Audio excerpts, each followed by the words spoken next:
Hello, everyone. Thank you for tuning in. I am Jaylee. This is JayLeesCorner. How y'all doing? Happy Sunday, y'all. What is everybody up to? Okay, I know I was live this week on Tuesday and on Thursday. Okay, and we are back today for a good time. Maybe not a long time, but a good time nonetheless. Okay, if you have not done so already, you know to go and make sure to like the video. Okay, need some water. Like the video.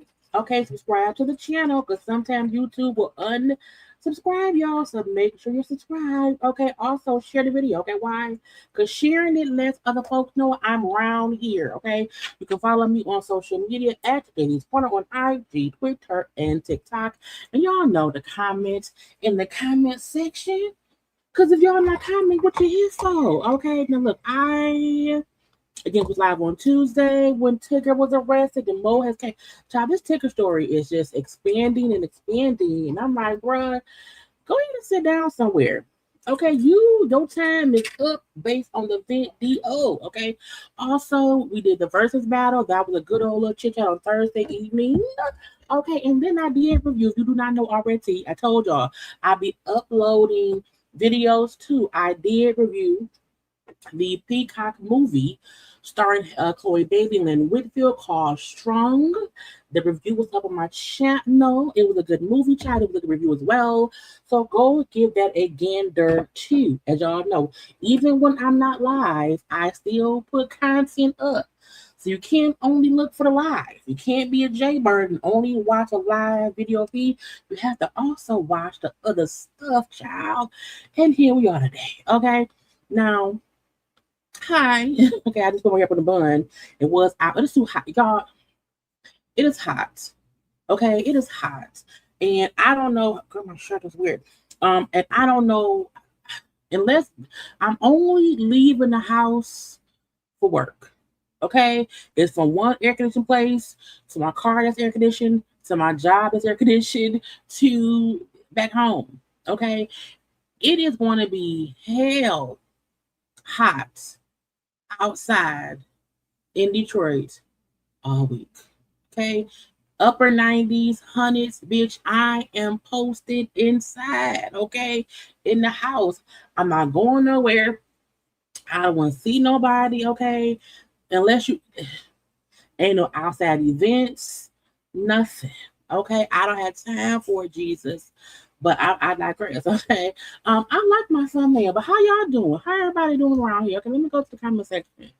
Let me say hi to some people. Say, how y'all doing? Hello, hello. Look, if YouTube ain't told y'all yet I'm live, don't blame me, blame them. Okay? It is a very, very, very, very hot day. Okay, ain't today Saturday? Wait a minute. Ain't today Sunday? It's Sunday. Don't be confusing me smiling. I'm like, wait a minute, do I have an X-ray off of work? I thought it was Sunday. Okay. Look, the reason is an all black thumbnail because I could not find nobody. Black is the easiest color to find people in sometimes. And that was the easy color to find people in. I said, well, just do black. Okay. Just do black. Okay. Again, happy Sunday to everyone. The like button should be pushed. Okay. I have an intro. Wait, do I have a new intro? Yes, but I've been had a new intro. I did my new intro. I just put my facial stuff on. My eyes feel weird. I did a new intro a couple weeks ago. Yeah, a couple weeks ago. Maybe like 2 weeks ago. I did a new. Well, the waiting room has been new for a month or two, I believe, and then the intro is new within the past month. Then, first of all, so I was on the phone on a little three-way phone call. I was also trying to a thumbnail at the same time. So I'm thumbnailing thing. I'm doing stuff, whatever. Busy multitasking. And I was also removing some old thumbnails from when I did the polygamous review. And so I'm going in and I'm deleting out the polygamous stuff that I had or whatever. And then I'm like, okay, that's moved out the way. Then move on, blah, blah, blah, blah, blah. And I look and I'm like, wait a minute, where's my general thumbnail? I'm like, why can't I? Girl, I had deleted my general thumbnail that I used as a placeholder. And I'm like, oh crap. So and that happened last week, like on Wednesday, whatever. I have been pissed all week because I had to redo it. And so luckily for me, I'm talented. So I had to redo my general one because the old one I had was gone. Child, gone. And having to remember which font I used, child. Found the two cartoon ladies, found the right background, found the purple little I was so upset. So upset. And so yesterday I spent like an hour having to recreate the general one because I used this one as a placeholder, and even though I had a picture of the old one, when I want to change the words, I can't do that if it's a picture. I have to have the regular one, and so I had to make a new one. So I made myself different. I put some different pictures of celebrities. We got Tamar down there, Portia, Punk Ass Nicki Minaj, Megan Thee Stallion, Cardi B, Beyonce, Carisha, and Nene. I put a plethora of people because I feel like, we always discussing, rap girlies, R&B girlies, the social media things going on, okay, it's reality TV. It's different things. So I'm like, let's put a different person in for all the things. But I was so pissed at myself for accidentally deleting it because I did not want to have to fully I was like, no, but luckily I do myself anyway. But good evening to all the people who are here. Thank y'all for being here, whatever. It is so hot. It is so hot, child, and I am already over it. Close your windows, close your blinds, cut on the air. Cut on the air. And let that be that. Okay, so I'm happy y'all like the thumbnail, child. The one for today, I like it too. We got Takeoff down there. Or the dude from the Lions, we got arrested. Big Tigger, Marsau, Scott from Love Marriage Huntsville got arrested, child. Jay-Z, Beyonce, Jay-Z, Blue Ivy, Mia O'Craig, Joseline Hernandez, Lizzo, La Rihanna, La ASAP Rocky. I had to make it be different people or whatever, okay?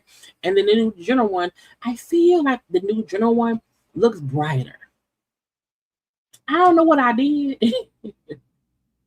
but whatever I did, I like it. Okay, because I think I may have already removed the old one. Yeah, I don't even have the old one anymore anyway, the picture anyway. But again, I like the new one too. But here we are together as what? Okay. But again, hello to everyone. Hello, hello, hello. Okay. But yes, I appreciate the people being here. Look, I was pissed at losing it because it's easier for me to just edit. And then I made that thumbnail like sometime last year. I couldn't remember the colors I used, the background I used, which font it was, the color, all this shit, the extra, stuff or whatever. And then when I was redoing it last night, I'm like, damn, I couldn't find. The hardest part was finding the cartoon people. Because I wanted, cartoon people that, seems like adult but not childish or whatever. And I could not find them. And I was texting with my friend, and then I was like, I can't find them, so mad or whatever. And as I was telling him what I couldn't find, I found them. And I'm like, I was like, look at y'all. They popped right up, and I was very, very aggravated. And so we got together, okay? Yes, that's Blue Ivy in the back. And now finding the picture of Blue Ivy in black was, was a feat. Because she don't be out that much. So I had to search and search and search. Okay, I had to look and look and look. Okay, it's cute. Hey heathen. Inside joke. Hey, how you doing? You the air? You saying you still pumping? What you doing? Anyway, now we're gonna be here for a while. We might. The only reason I don't use Bishop Robbery is at this point at all is because, like, I don't know, I'll be forgetting about that man, but I still have the picture of him on the ground laying down with Simba pushing. I'm like, wake up! But I just have to use it. I just have to use it. But y'all, let's get into the things, okay? Because I have stuff. I ain't been live for a gossip chat since was it Tuesday? Let me add my screen, child. Oh, all right, this screen, child. Then I was trying to get all stuff in order because I feel like it's so much little stuff that has been going on. But let's start with some foolishness or whatever. Let me get on the screen. Boom. Okay. I'll be trying to get the stuff. So I have, I try to organize stuff for it to make sense because I'm like, I don't want to forget something or whatever. But I put all the foolish shit towards the bottom. Well, one, I want, the BET Awards come on tonight. I think it's why I say 5:30 Eastern. I know damn well they don't have a 5:30 p.m. Eastern BET Awards. Oh, the pre-show. The pre-show is okay. I'm not big. Don't you tell me. The pre-show is at 5:30 minutes. I think the main show starts at 8. I will be reviewing the BET Awards. That will be up to more likely tomorrow morning. So even because I'm gonna watch the BET Awards, I am going to review the BET Awards, and that will be a premiere probably at 8 a.m. in the morning on my channel. Because I have to also watch Game of Thrones. And I'll probably review Game of Thrones as I'm driving to work. And so that will be up sometime. Well, I may do them both for the morning because I'm going to watch it tonight. I'm going to watch it because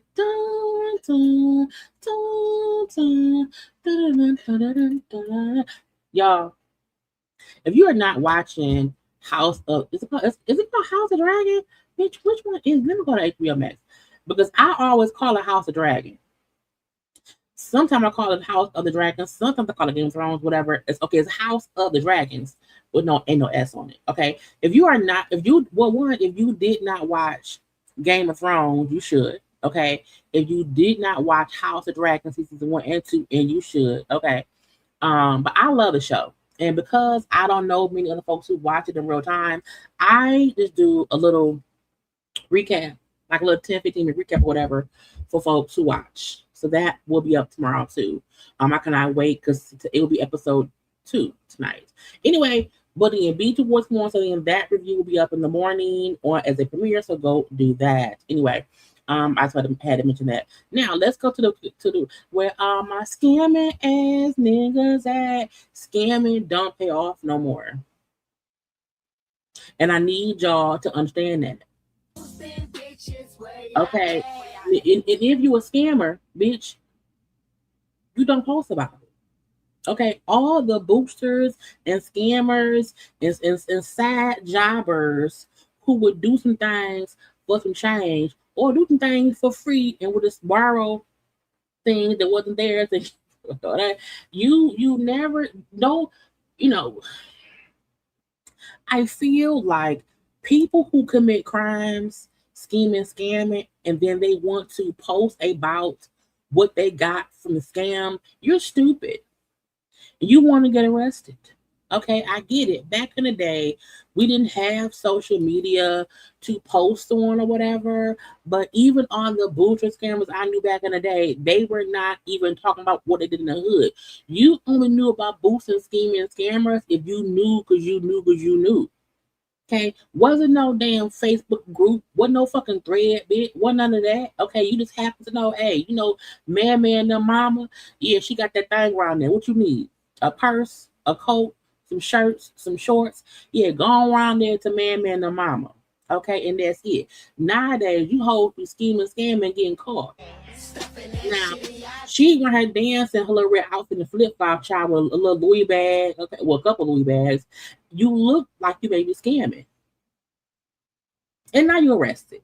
One of the most prolific organized retail thieves in Western Washington is facing new charges. Janice Downs, a.k.a. Janice Smith, a.k.a. Punchy, is back in jail. Once you have 2 AKAs, because AKA means also known as, okay, that means you have, no one needs a nickname.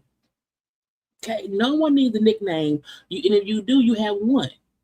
But when it's Jaylee, AKA, AKA, no, that means you're doing some things wrong. After just getting released from prison in January, Bellevue police say one of the best clues came from a TikTok video made to Young Miami's viral song Spin Dat about boosting and scamming. About boosting and scamming. Can you do the sound? Can you do the sound? Can you do the sound? Shows Janice Wiley holding 2 stolen Louis Vuitton purses. It was posted 5 days after detectives say her daughter, Janice Downs, and an unidentified suspect stole the bags worth more than $7,000 from Nordstrom in downtown Seattle. And 2 days after Downs showed the purses on her Instagram account. Now, bitch, why would you go and steal the bags? Boosting, scamming, well, why would y'all do that? And then post, look,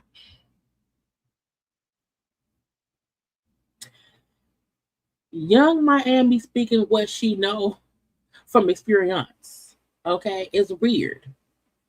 It's stupid, okay? It's like, y'all don't know how to boost right. Y'all don't know how to scam right, okay? Look, I won't say no names, even though I feel like the people I know won't get arrested, but I knew people who worked at a store, a good store, an expensive store. This was back in the 2000s, the early 2000s, okay? And I knew one person who worked in the security department, like in loss prevention. And then I knew another person who worked the floor. And they worked together. And you could say, hey, I want this Gucci suit. I want this particular fur coat. I want that. You can tell them, hey, this is what I want. And as a dynamic duo, they got it for you. And not only did they get it for you, even when you got something from somebody else, if it had the century tag on it, they had a fucking century tag remover. because that's how you boost properly. Now, and you pay them well. If you get me a suit that costs $1,000 for free, I'll pay you like a little $100, little $200 or whatever. I don't know what the price was with it, but I feel like that's how boosting used to be, and no one knew what they did. This happened for bitch. This happened for years. Neither one of them, to my knowledge, well, I don't know, to my knowledge, neither one of them ever got caught, because I don't think they ever got like fired. I feel like they like changed jobs or whatever. And it wasn't like, oh, the whole hood knew what so and so and so and so did. Only some people knew. And sometimes it'd be as simple as, if you know A and B is booster one or booster two, and they hook up, you may tell other people, hey, if you want someone to let me know, I got someone that can get it, because you don't reveal the source. But you hold out here just boosting on camera and posting about it. For us, she's a prolific, organized career theft criminal, and so we're very familiar with her. That's because Bellevue PD Special Enforcement Team busted Downs and her mom 2 years ago for a major organized retail crime spree. They were accused of stealing more than $500,000 worth of Lululemon clothing. Lululemon? Downs pleaded guilty to 6 counts of organized retail theft. She was sentenced to 33 months in prison with 501 days credit for time served, and was released in January. Bellevue PD Captain Landon Barnwell says just 4 months later, Downs was back to her old ways. You would think that, after what she experienced in 2024, that, hey, that maybe, she would change what she's doing. But again, clearly she hasn't chosen to do that. Court documents show Bellevue PD Detective Jeff Christensen recognized Downs in a bulletin sent out by Tukwila Police showing thieves stealing almost $4,000 worth of fragrances from Macy's. Not the perfect look. I just feel like it ain't worth it. Okay? If you're going to be boosting, scamming, or whatever, once you get caught and you get jail time and you get out, don't do it no more. Don't be a habitual offender. That's just dumb. Or if you're going to do whatever, bitch, wear a disguise. And don't post whatever it is you didn't boost it on social media. See the shower cap she's wearing? He had a similar photo of her from his case 2 years ago. Working with their regional law enforcement partners, he says he then identified Downs in similar thefts at the Macy's in Tacoma and the downtown Seattle Nordstrom. People don't just commit crimes in one location, right? I mean, especially when it comes to, retail theft related crimes, right? They bounce around to many of the retailers in this entire area. In the Nordstrom theft, detectives say surveillance video shows Downs wearing a burqa as a disguise. Detectives say the surveillance video shows how Downs and her accomplice cooperated to steal the purses, distracting the clerk by asking to see other bags on the shelves behind him. When he turned his back, watch as the accomplice smoothly slips the handles of one of the purses over her arm. After he shows them a second bag, he puts it back on the shelf. When he went to the front sales counter, police say Downs walked over, made sure he wasn't looking, and grabbed the purse, then held it down low on the right side of her body, opposite over where the clerk was standing. Her accomplice then moves over next to her, takes the handbag, and exits the store with both of the stolen purses. A few seconds later, Downs follows her out. On June 12th, Bellevue police arrested Downs and her mom. Detectives located them in the parking lot of Westfield South Center Mall. Girl, look, I just feel like it ain't never worth it. Jail ain't worth it. Prison ain't worth it. Dick ain't worth it. It's like I don't think prison is fun. I spent one night in jail when I was 18 years old. Bitch, never again. And I ain't even do nothing. Court documents note that Downs was wearing the same burqa, black-colored sandals, and her white-painted toes matched her appearance from the Nordstrom theft. Not your toes out. Your toes give you away. We will hold you accountable, and we're not going to tolerate people that commit crimes here in our community. Ma'am, is your true and correct name Janice Smith, a.k.a. Janice Downs? We'll stipulate to name and date of birth for purposes of arraignment. In court, King County prosecutors charged Downs with organized retail theft in the first degree. Rico. Her defense attorney asked the judge not to allow our camera to show her client's face. And I do want to ask the court to not allow the media to film in order to preserve Ms. Smith's right to a fair trial. Our position is that allowing the media to film increases the likelihood of tainting a jury pool. If this were to go to trial, of course, the jury would be instructed to not do any research on their own. However, there's nothing that the court can do to prevent them from doing that. And if there is media allowed to report on the story, it would just increase the likelihood that somebody would either intentionally or accidentally come across the story and read about the alleged charges here. Wait, so are you asking for an order just not to film, or that they not be allowed to report on it? My request Because that's a prior restraint that the court just cannot do in any case for any reason.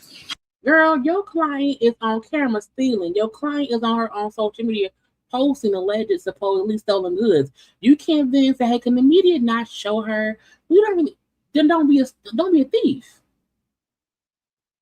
Even if I'm innocent of something, I don't care about folks seeing me because I'm still claiming my innocence.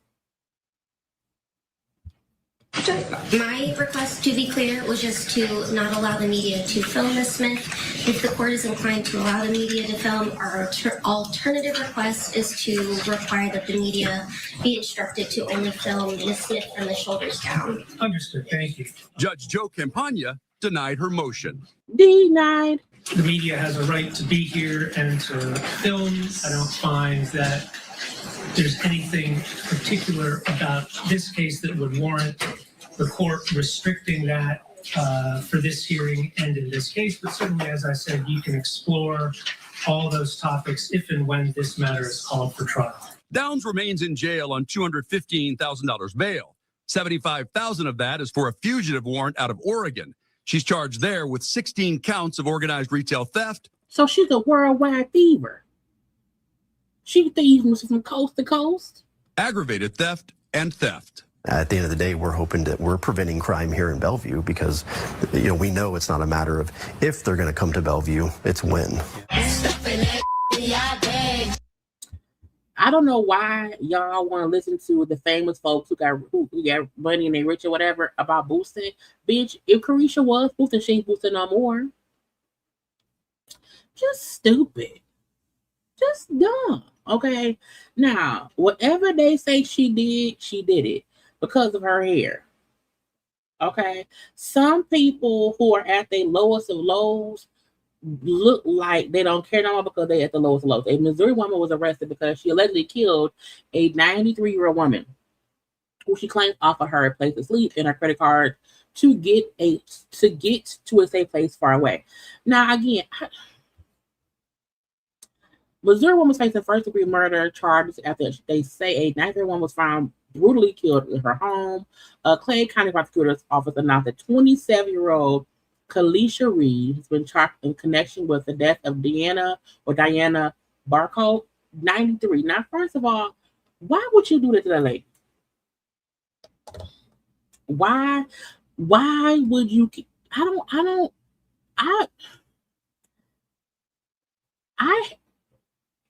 don't have mental issues. I'm not crazy. But I feel like I don't understand why folks kill people. It was the weirdest thing to me. Since prayer court documents can see the police were called to the victim's home after her caretaker made the gruesome discovery. The caretaker told officers that she last seen Barco several days earlier and became concerned after returning to the house and finding the elderly woman's walker sitting outside near the door. The caretaker found Barco lying face down in the shower, called 911. They said it was signs of a violent struggle. The victim was partially clothed. A shower hose pulled from the wall and a shower hose around her body. Blood on the hallway carpet leading to the bathroom, along with blood-stained clothing near the tub. Officers say she encountered the woman in the neighborhood after the woman noticed she was seen crying. Reese claimed the woman invited her to her home, gave her water, assured her she would be safe, and even offer her a bench on the front porch to sleep on. Reese also let the woman hand her a credit card so she could get to a safe place far away.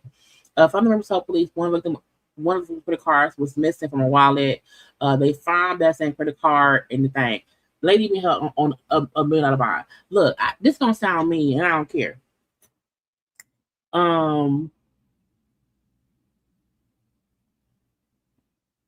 You can't befriend strangers. You can't. You cannot befriend strangers and invite them to live with you at your house, even if you're letting them live on the porch.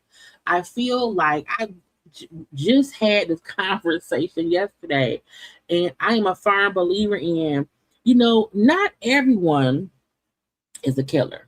Not everyone is a murderer. However, anyone could be a killer and anyone could be a murderer. You have to just be careful. And while you can befriend strangers outside in the world, you cannot allow strangers to, one, know where you stay, know where you live, where you lay your head at, and you should not invite them in your house. You just should not, especially if you're 93.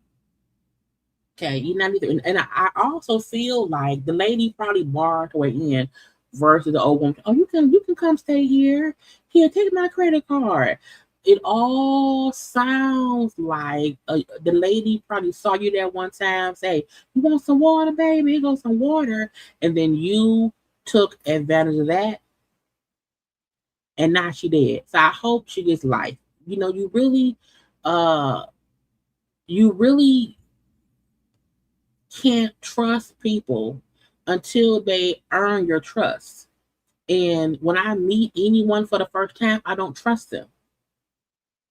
I don't trust them. You have to build up my wall of trust in you. Because in my head, you can honestly be a murderer. You might not be one, but you could be one. So until I find out if you're a murderer or not, I'm going to be cautious. That means you cannot know where I stay. You cannot come over. You cannot live here. You cannot snuggle up in my bed, bitch. Not today, not ever. Well, not maybe sometime. But I'm saying. And when I hear about, older people who, try to help somebody else out and they end up getting hurt, maimed, or murdered, it's very aggravating because they're trying to be nice. They're trying to, again, she was 93. This girl was 27. They're going to probably beat her up in prison, and she deserves it. Speaking of deserving getting beat up, okay, a former Arby's, who the fuck going to Arby's? The only time I go to Arby's is if I want some curly fries. And that's it.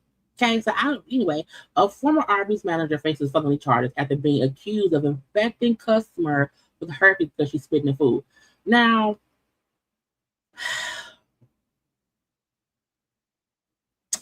you can't murder someone because they gave you herpes, but you could murder someone, but it can go either way. Because why would you do that? Okay, over in Oklahoma, Janika Church and her family have filed a lawsuit against their former Arby's manager, Amanda Hendricks, 38 years old, alleging she intentionally spat in their food while knowingly experiencing an active oral herpes outbreak.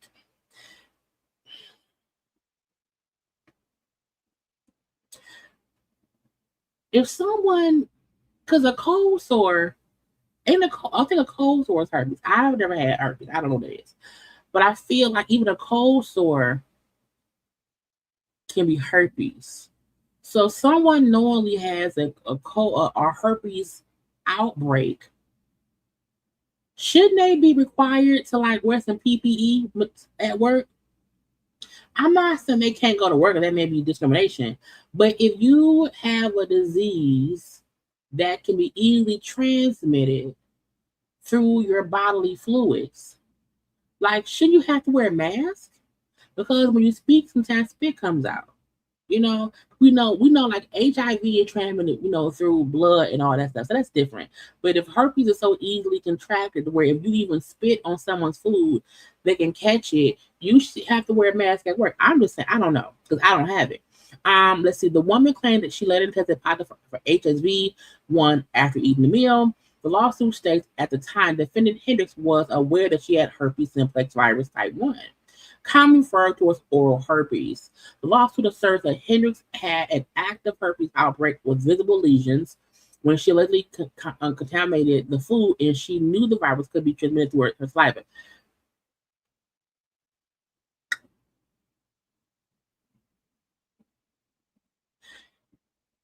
If I go to a restaurant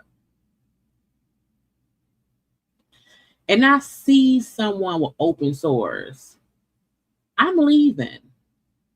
The bad part will be if the people behind in the kitchen got cold sores and I can't see it. I'm not saying that we should put folks with diseases on an item by themselves. I'm not saying that. However, I am saying anyone that has a highly contagious whatever that can be transmitted via saliva, you should be required to wear PPE, gloves, goggles, masks, whichever one. If you gloves, if you can at least gloves and a mask. At least gloves and a mask. If whatever you have is easily transmittable through your saliva. Okay, I'm not saying if someone has HIV or AIDS, which is, I believe, because I don't have that either. I believe that's a blood-borne transmitted disease. So I don't think that's a thing. Okay, but I do feel like if you have little herpes shot, you should be required to wear protective gear to protect whoever you're serving. Okay. Per the lawsuit, the former manager allegedly contaminated food while preparing an order at Arby's drive-thru in Broken Bow, Oklahoma. The family said the food was shared among several relatives, including an elderly family member in hospice, not an old child, not a dying relative. Church also shared the food with her husband and their children. So wait a minute, how much food did y'all get? Did she spit on all of it? Because Arby's has the sandwiches, they got the fries, maybe some little shakes or whatever. I'm like, what did she spit on that got into all the food? Okay, again, the elderly person in the hospice care, her husband, their children. Okay, it says shortly after eating, Church noticed the flare-ups around her mouth that she had never seen before. Did your husband cheat? I don't know. The complaint also led to surveillance footage. Surveillance footage captured the incident that the restaurant staff attempted to downplay it by pressuring the church family into accepting free sandwiches. The bitch, you gave me herpes. Fuck your sandwiches. Little roast beef. No. Tried to pressure the family into accepting free sandwiches as compensation. Bitch, not for herpes. The former manager has been set charged with felony poisoning food with intent to injure. So y'all see footage of whatever it is she did. I'm suing her. I'm suing Arby's. I'm suing anybody associated with Arby's because y'all gave me herpes, girl.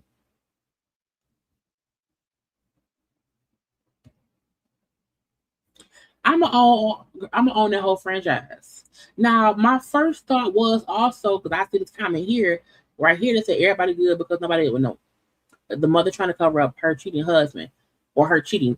I don't know. All I know is even if I cheated, my husband cheated, if we see you spit on our food and we see you have open herpes sores around your mouth, and now I have that around my mouth, bitch, we're fighting and you did it. Because if I didn't have the herpes before and I have the herpes now, and you spit on my food, and it's proof that you did that, you gave me, and you can't. Yeah, that's an incurable disease. Ain't no cure for herpes. And y'all offered free sandwiches. The girl, she deserves prison time. She can't, well, because she can't get attempted murder. I feel like, because herpes won't kill you. But I don't know what, I mean, I would have been arrested for beating her ass. That's just me, because I'm a little bit crazy. I like rest. Speaking of people eating too much food, this happened in Michigan. Okay, around here. Michigan parents were charged with a second-degree murder because their 7-year-old child, their 7-year-old son died from heart failure because he weighed 255 pounds. I say, bitch, what? A 7-year-old boy that weighed 255 pounds and died of heart failure? That's abuse. I feel like it's also neglect, abuse, and it's also probably murder. Because how? A 911 call was made for Casper O'Brien, a young boy in distress who was rushed to the hospital and later died. Soon after, in Genesee County, Genesee County Prosecutor David charged 40-year-old Damon O'Brien and 41-year-old Jessica O'Brien with second-degree murder, child abuse, and torture. Per official, the cause of death was the dilated cardiomyopathy, which leads to heart failure with morbid obesity listed as contributing factor. He weighed 205 pounds. Okay, 42 inches tall. Okay. They said the healthy weight for a boy that age is around between 50 pounds to 73 pounds. Even, look, 255 pounds for a 7-year-old is great. The child did not have a pediatrician. He only went to Dr. Baby once. The baby wasn't in school. There's also a 5-year-old daughter who was not in school either. They're both been held with no bond. If what was like today? I had no cousins, no aunties, no grandparents. Now, first of all, mom and daddy look like they should die too. Okay, mom and daddy look thick as hell as well. Okay, mom and daddy, child, they look like ain't none of them went to the doctor. Because if your look, a 7-year-old child,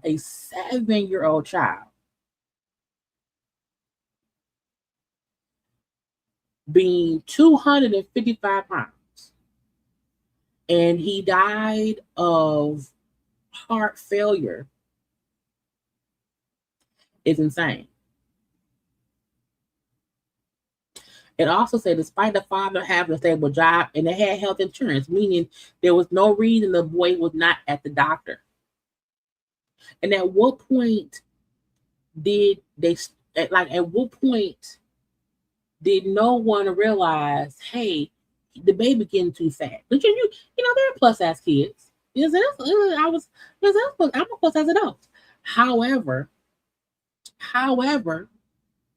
a 7-year-old child should not weigh nothing.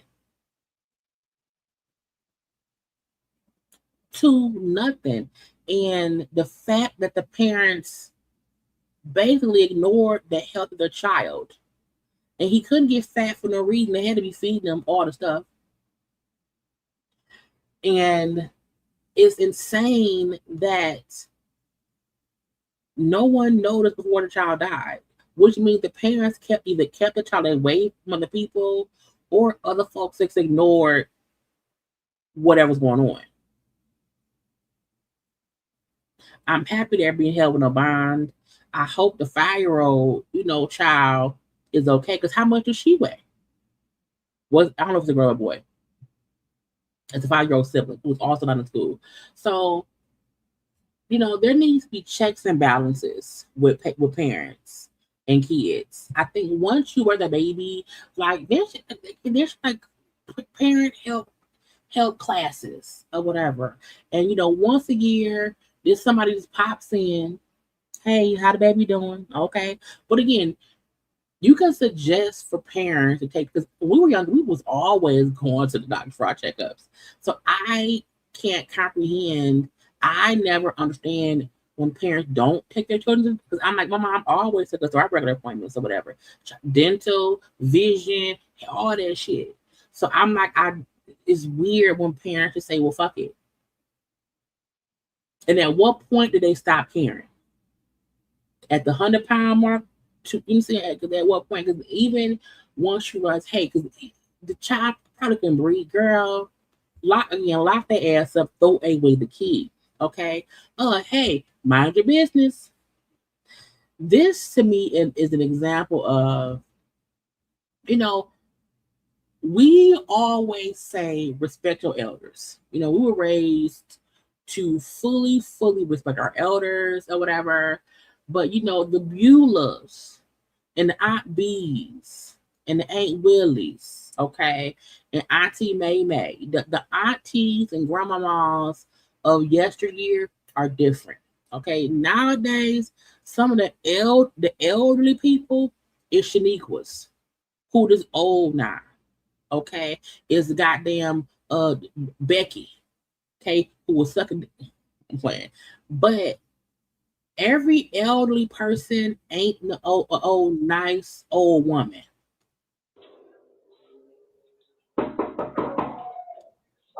It's apartment B. B is a boy? Yeah. I'm coming about my dog. Yeah.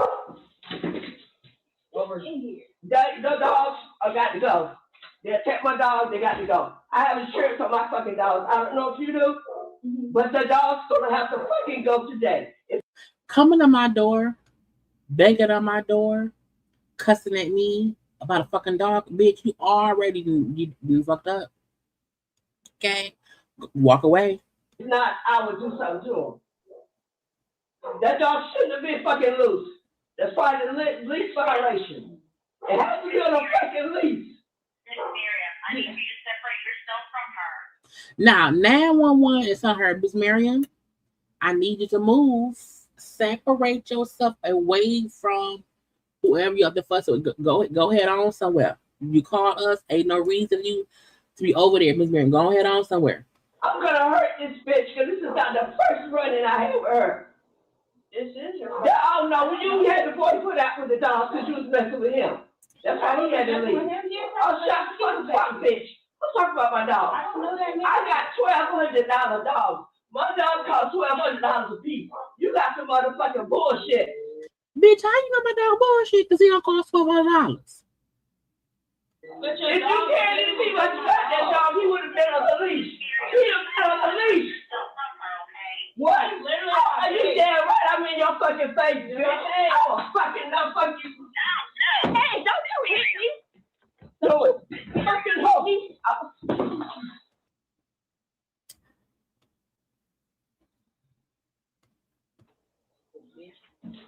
What you hit me for? Get my phone, Fabian.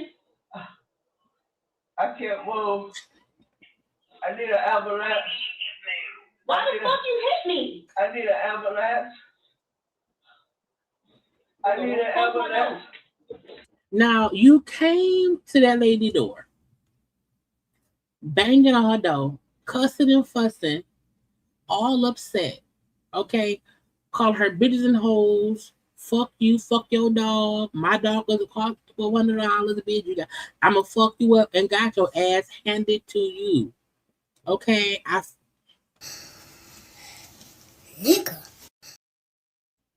Okay, I said, girl. Yeah, they squabbling out there now. Yeah. Stop fucking with people you don't know. And also, the girl was really respectful. The girl was accepting the cussing, the fussing, or whatever. It wasn't until old Grandma Miriam walked up and hit her in the face and said, oh, I'm a girl, body slam. Now, what the fuck you hit me for? Your dog bit my fucking dog. I need an ambulance. You see that shit? And thank God the neighbor had the ring cam footage to show exactly what happened. Stay on the line with me. I'm getting some help. My head is something wrong with my head. It must be bleeding. Why the fuck you came? You can't be fucking with people at their house. Okay? Now I know that somebody's Aunt Willie, somebody's grandmama, somebody's Aunt B. But just because you older does not mean you have the right to go up to somebody and be violent to them and think no one gonna follow up and beat your ass. Okay? Now again, back in the day, you know, people was real calm, cool, collected, or whatever. But now the young racket hoes are old women now.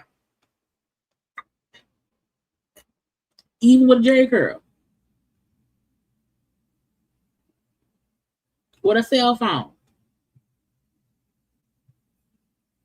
My dog. Yes. The dogs are got to go. They attack my dogs, they got to go. I have insurance on my fucking dogs. I don't know if you do, but the dog's gonna have to fucking go today. And the fact the girl said, your dog bit my dog, bitch. If not, I would do something to him. That dog shouldn't have been fucking loose. That's probably the lease violation. It has to be on a fucking lease. Miss Miriam, I need you to separate yourself from her. I'm gonna hurt this bitch because this is not the I'ma hurt this bitch. Oh, okay. first running I had with her. This is her. Oh no, when you had the boy put out with the dog because you was messing with him. That's why he had to leave. Oh, shut the fucking fuck, bitch. Let's talk about my dog. I don't know that name. I got $1,200 dog. My dog cost $1,200 a piece. You got some motherfucking bullshit. But if you can't even see what you got that dog, he would have been. Now the whole time the girl is maintaining her space, keeping her calmness, not getting upset, accepting all the abuse from old lady Miriam. Police. She on the leash. What? And they're telling me, old lady, they telling you, don't touch her, back up, leave the scene. Are you damn right? I'm in your fucking face, bitch. I will fucking not fuck you. And you chose to hit her in the face. Now I respect my elders as well. I do. But if any elder, if anybody, if any man, woman, or child hits me in my face, I'm gonna beat your ass. Okay? And old girl, she really just manhandled her a little bit. Hey, don't you hit me. Do it. Fucking hoe. She just helped to the ground. You hit me in the face. Now we tussling. Let me help you sit down. What you hit me for? You hit me. Get my phone, Fabian. I can't move. I can't move. I need an ambulance. It's your fault. It's your fault. Okay? I don't feel bad at all for old grandmama on the floor because you put yourself in that situation. You was on the phone with the police. You had no reason to even go to her house for nothing. If you're calling the police, if you call the police to handle something, you don't have to go and confront whoever you're calling the police about at all. And once the girl came to the door, the girl, I could have seen if the girl opened the door and there was fussing back and forth, and it just escalated. But again, the girl barely said anything, and you just mean and rude and got your ass beat, and now you need help on the floor.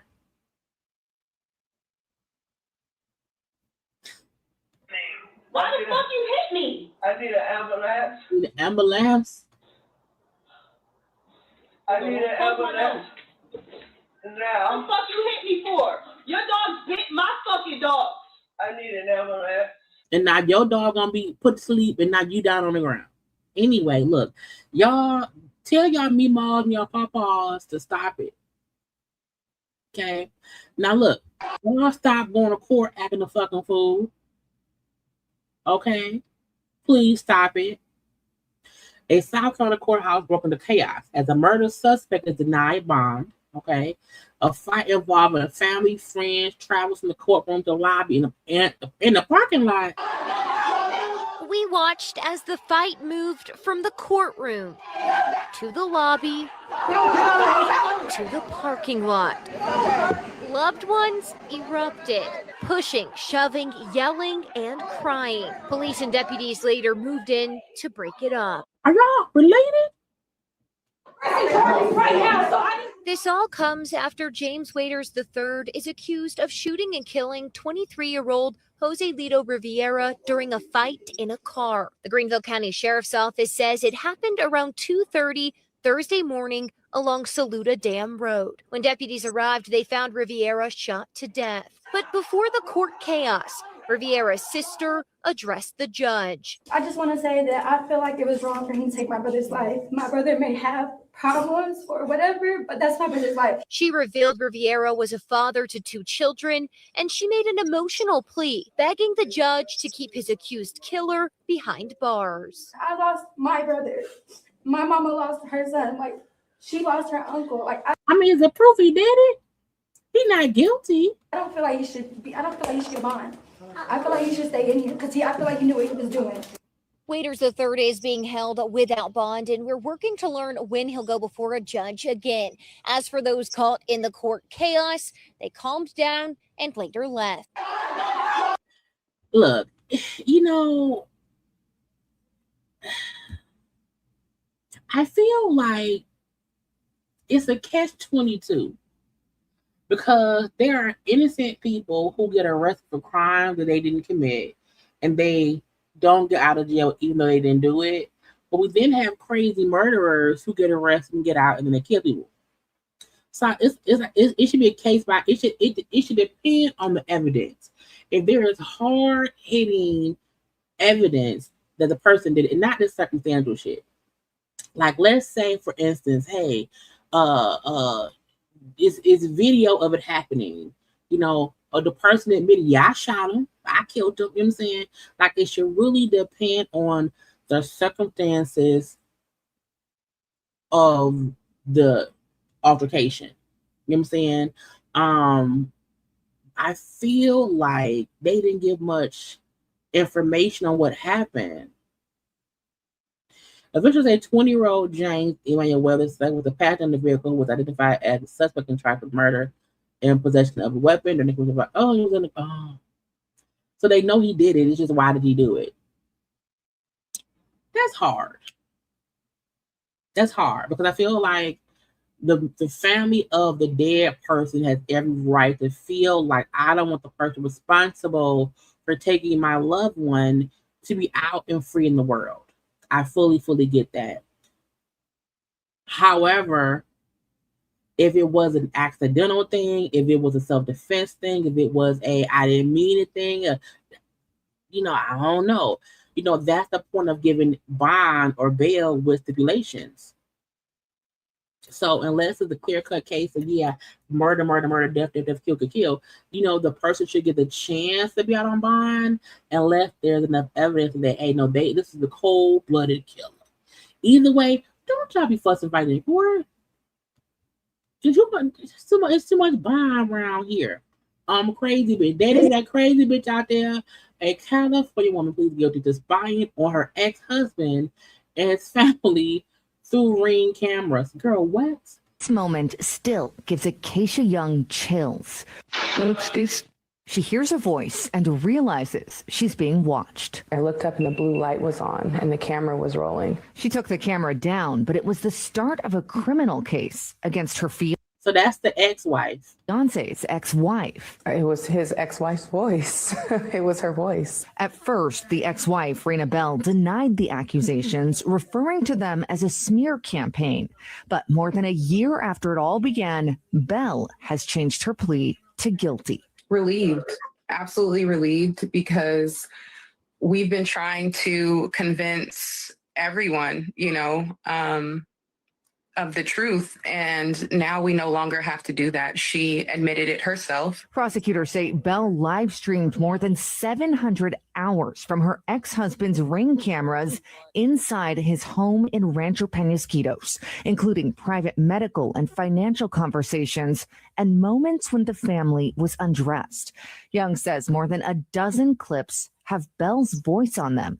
like this one. I'm trying to see what these. We tried so hard to try to restore the peace, the security, the privacy. Bitch, why are you stalking folks from afar? Once you are robbed of that, it's almost impossible to try to restore that in your home. Now, Young says it's forced her family to move, replace all their home security cameras, and even then, it's hard to feel completely safe. You're always going to feel like they can do it again, or if they had the opportunity, they would do it again. You know, nothing is feeling like your privacy has been taken from you because somebody either broke in your house, they've been stalking you, or they are watching you on your ring cam footage or whatever. That is insane. No dick is worth it. Now I get you and your man broke up or whatever. I'm his ex. I'm pissed at him. I want to be petty. You can't be petty. You can't be petty and crazy at the same time. Petty is I'm gonna unplug the cameras so they can't record things so they want to record. That's being petty.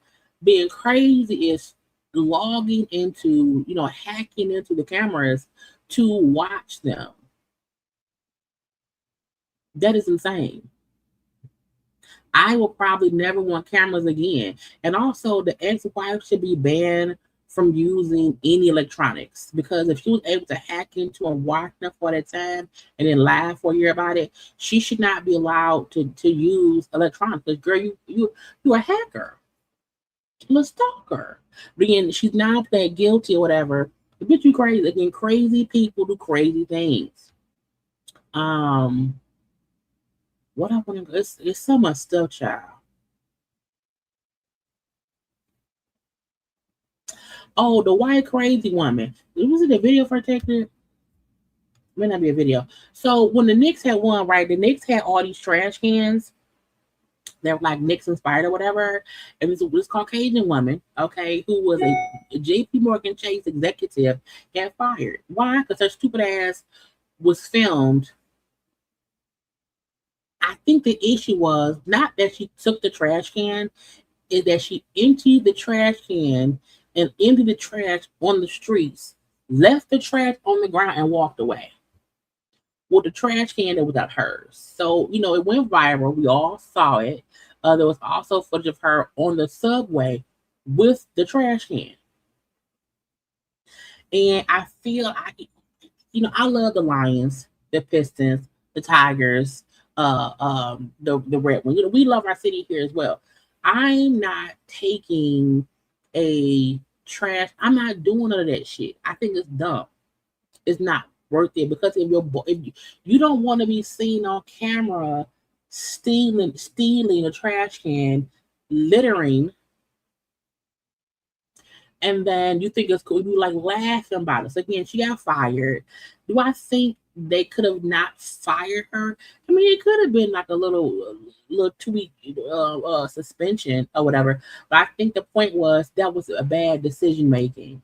Okay, her name is Angie. Is it Baez? Baez.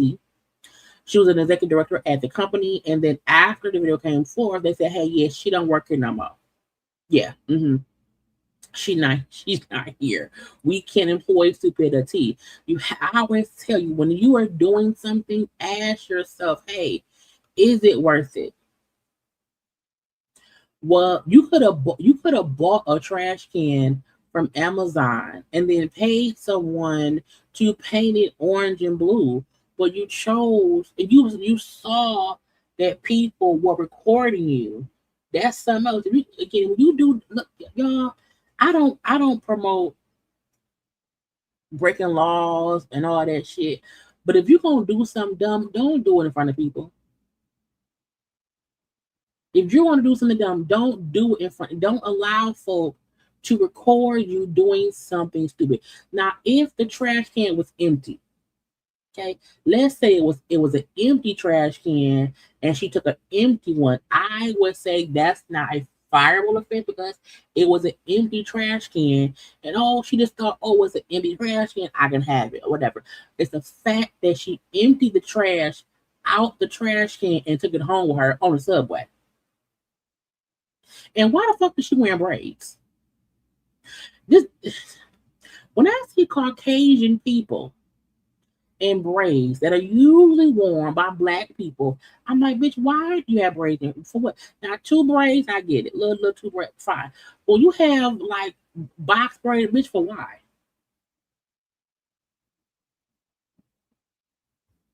And again, the New York City Department of Sanitation said dumping trash on the street and stealing public property for your own personal use are both illegal and antisocial behavior and not what New Yorkers do.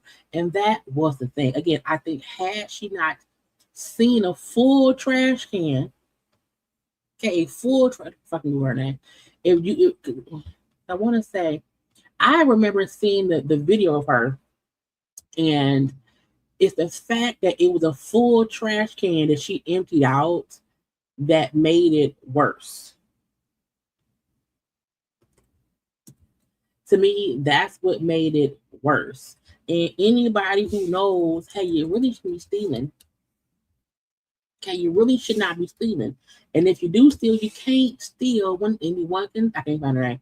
You can't steal when someone can see you. Yeah, the black one like this. Look at this. Look at this. Somebody come look at this. Look at it. Because like, man, what are you doing?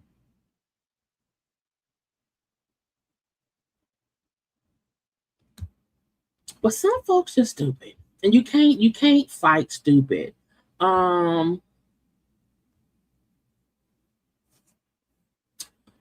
2 Starbucks workers fired after video shows them fighting off robbers. Robbers? Michael Harris was working drive-through. We were just going about our normal day. 2 robbers walked in. One suspect walks behind the counter and shoves a female worker to the ground. I was scared, but also just calm at the moment because I was just like, whatever we could do to just get them out of here would be perfect. The robbers demand money and strike Harris with a gun. After that point, like, not a pistol whip.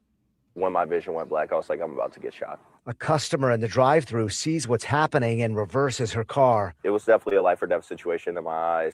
Bitch, if I'm at the drive-thru and it's a robbery happening, I'm leaving. I don't want to get shot. As long as I have not paid for my food, I'm pulling off. Another worker also. If I pay for my food, I'm gonna wait. I'm gonna pull around. I'm gonna pull around with my receipt and wait for my food or wait for my refund. So fired after this, saw a suspect lower his gun, so he shoved him and noticed the gun was fake. The trigger broke off when they hit him with it. My coworker announced that it was a fake gun, like right as he got it off of them. And that's when we jumped and like started to fight them a little bit more. But now in prison after robbery convictions. Harris says he got a call from corporate. They said, this is Starbucks. We are terminating you effective immediately. He hired attorney Ryan Krupp. You have the right to self-preservation. You have the right to make sure that you and your family are not going to be physically harmed. Full stop. Krupp says Starbucks' response could lead to a future deadly outcome. All it's going to do is dissuade people potentially from protecting their own lives when they may need it the most. And that is not a world that we can live in. I want to say this about this situation. I feel like when you work somewhere and someone comes in to rob the place, give them what they're asking for. I'm not fighting you. I'm not, look, if I work at Starbucks and you want to come in here and take the $145 in the register, I am not about to risk my life fighting you to prevent you from getting the coffee, the brownie, I'm not doing none of that shit. So a part of me feel like I hate it when staff members want to fight to save the company. Fuck the company. How much you get paid an hour? How much you get paid an hour? So that's part one. Don't be trying to fight to protect the company, because you done fought to protect the company and they done fired your ass. So I'm not doing none of that. Now, I'm not saying the robbers are right for robbing people or whatever, and they should not have hit that boy in the face. But I feel like when someone comes in to your place of business, and unless someone's coming in to steal babies, if you are a nurse at the newborn baby wing, and it's a crazy woman coming in to take all the babies, that's a chance. That's a time where I get you're trying to prevent someone from taking babies. Okay, I get that. Okay, or if you work at a school, and someone wants to come in and kidnap children, I get you trying to protect the kids from getting kidnapped by a crazy person. I get that. But if you work at a retail place that sells shit and someone comes in to rob the store, JCPenney's, Starbucks, KFC, Chick-fil-A, okay, the shoe store, whatever it may be, whatever it is, if someone has come in to rob them for stuff the store sells, you as the employee should not risk your life to try to stop the fucking robbery. Okay, period. And yeah, I get if you pistol with me, we may fight. Matter of fact, no. If you pistol with me, I'm not. You had a gun. I'm not gonna give you the chance to pistol with me. What you want? Ding, ding, ding.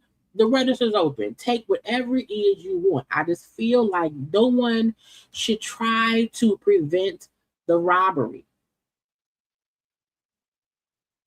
Yeah, they say, hey, give them what they're asking for. Give them what they're asking for. And to me, Michael Harris was working. To me, I felt like they were trying to, because unless the dudes were just, because if you hit me with a fake gun, it don't even hurt. If you hit me because it's a fake gun.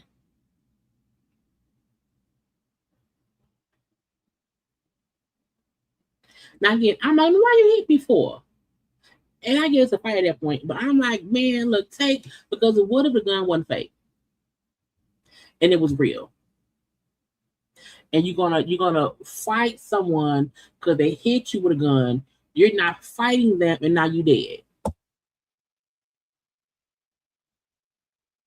If you work at the local Piggly Wiggly and someone runs in to rob the store and they come on in and hit you, give me the whatever. Here you go. Fine. Again, he hit him for no reason. Cool. Get this shit and get the fuck out.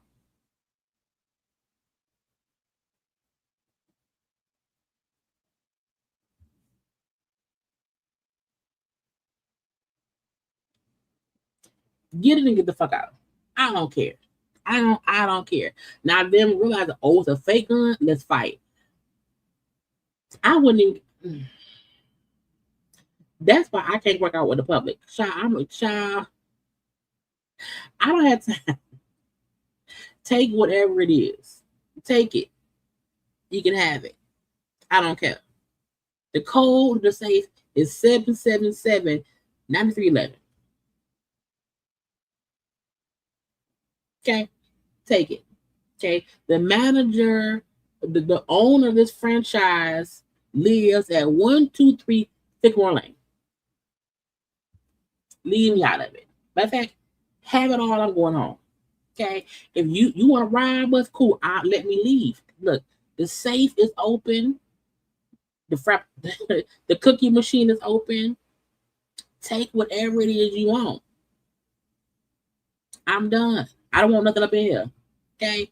Leave me alone, bitch. Anyway. That is all of the ridiculous stuff for today.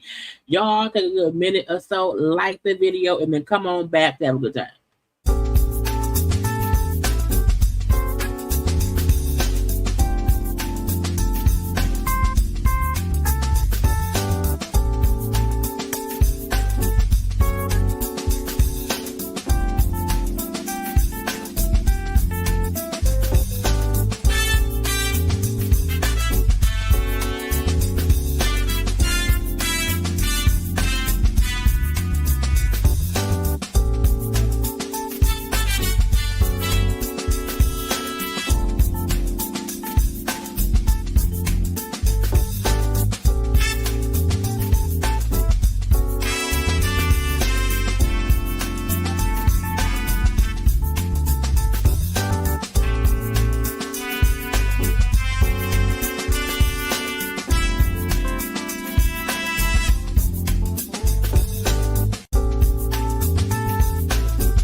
And we are back. Okay. Let's get into some things. Okay, did y'all watch did not y'all watch when the show was gone, but did any of y'all ever watch the show?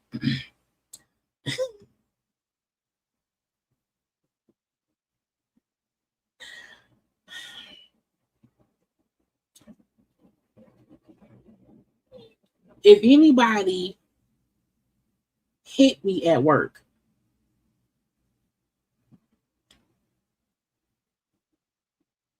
stop.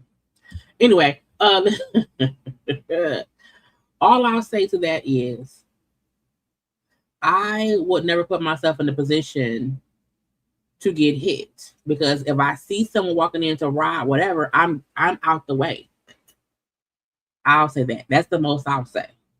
I'm out the way. And if it comes to a point where somebody does put their hands on me at work, I feel like I wouldn't have to be the one that's going to retaliate. It's gonna happen. Doubling down with the Derek Coles. So the show, it was on TLC. It was a married couple and their 14 children. I will watch it from here, some type of poppy a little bit. Because I was like, who the fuck birthed 14 children? Now they had like multiples or whatever. And their last season had like aired, and then they came out and announced they were getting divorced.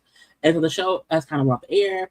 But mom, dad, separated and whatnot, and it's been kind of crazy since then. But the mama, Karen, was arrested.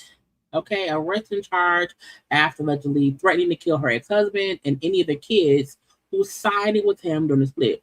Now, they were a very loving family on the show, but at the same time, when you have 14 children, you have 14 children. Also, I think it was his sick mom was around there too.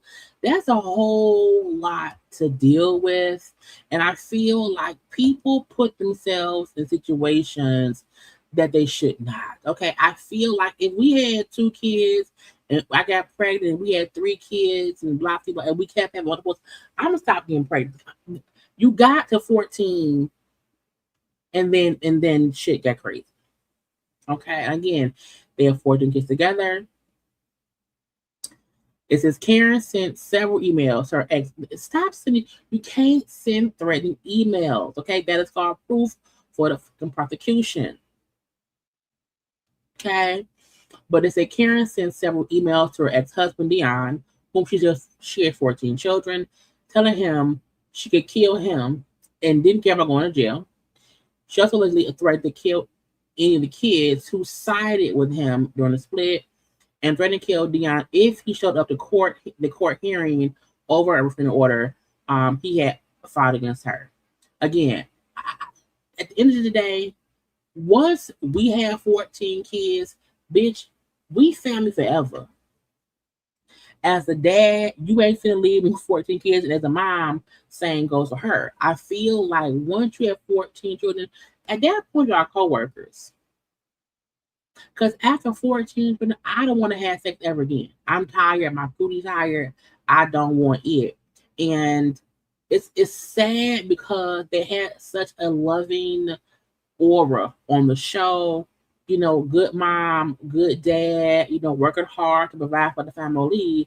And then this divorce happened. And I think towards the end, there was this distance between, mom and dad. But I feel like you have 14 children,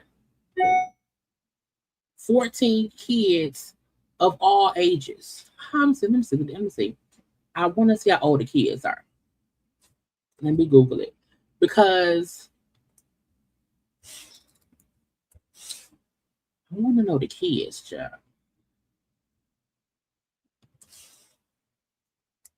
Kids' ages. Let's see if I can get it easily. Okay, yeah. So it's Darren, who's 20, Derek is 15, and twins Dallas and Denver are 14, and then quintuplets are 12 years old. So Dwyane, God fucking Dwyane, is it Dayton? I don't know. 12-year-old Quints, 9-year-old twins, 6-year-old triplets. So they had twins, quintuplets, which is 5. 1, 2, 3, 4. Wait, 1, 2, 3. Yeah, 5. So twins, quintuplets, twins, triplets. So 4 of her pregnancies were multiples. That's a lot to deal with. Okay, again, so from 20 years old, 15 years old, 14-year-old twins, 12-year-old quintuplets, 9-year-old twins, and then 6-year-old triplets. So 6 to 15 is y'all, the kids' ages right now, and that's just insane to me. That's insane to me. Okay, it says the siblings were all naturally conceived. Once we had the Quints, once the 5 were born, tie my tubes. Because again, she only had 1, 2, 3, 4, 5. She was pregnant 6 times. 6 pregnancies, 14 children. That's a lot. But on the show toward the end, you can kind of see the strain in the marriage. They weren't as loving. They came off like roommates or whatever. I had seen or heard. Where is that? Well, I thought I had it. Oh, hold on. Understand me? Yes. Do not do that.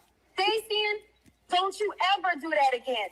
Don't ever cheat. Don't ever, while you live, and call me a liar again. You don't know what is going on. You don't know it. So do not ever call me a liar because you don't know. Don't ever. No. Don't ever do that again. Mommy, I have the baby stuff. On the car. No, that pissed me off. Don't ever do that. You don't know what the hell I'm going through and what I've been through. And I fully feel horrible for her. But I also feel like y'all kids should not even be involved in whatever it is you and daddy going through. And that's the hard part about divorce, is you don't want to include your children into it. But if your kids' ages are 15 years old to 6 years old, there isn't even a reason for you to be arguing. Like, they should not know nothing. If the daddy tell them shit, then he ain't shit. Whoever is including the kids in the mom daddy divorce piece of it all, that's who's wrong. But I also feel like if the kids feel like mama lying, but mama, if you know daddy ain't shit, just wait to talk to your kids. If you know he ain't shit and you think he's over there, telling them your mama don't love us no more, your mama gone, and I feel like have a rational conversation with the kid. Again, they're 15 to 6 years old. You only going by what he said. I'm the one that carried your little behind. I'm the one that told the doctors no when they asked me to abort your little ass. Don't ever do that again. Because you make me regret it. Don't play with me. Okay. Don't ever. Don't play with me. Okay. Don't ever. I'm pissed. Don't not you regret not getting the abortion. Ever do that. Okay. Knowing what the hell out of me. Y'all don't know what I am going. Y'all don't know it. Y'all don't know the whole story. Okay. Then I said regret. Yeah, I said it. Don't play with me. No wonder why you said you're going to kill me. No one. I never said I'm going to. I said I'd kill you if you piss me off. Ma'am, I didn't say I would kill you. I said I would kill you if you piss me off. You shouldn't say that. But no, because you disrespected me because you're a little behind and able. That's why you're doing that. Don't say nothing. Don't say nothing to me, Dacian, because I promise. Wait, Dacian. Don't say Dacian. Let me see, Dacian. So Dacian, I believe, is one of the 12-year-olds. Okay, Dacian Yeah, Dacian is 12. So I don't think fussing with a 12-year-old makes sense. Because kids are stupid. Kids are dumb. Okay? Kids say things that will piss you off as a parent.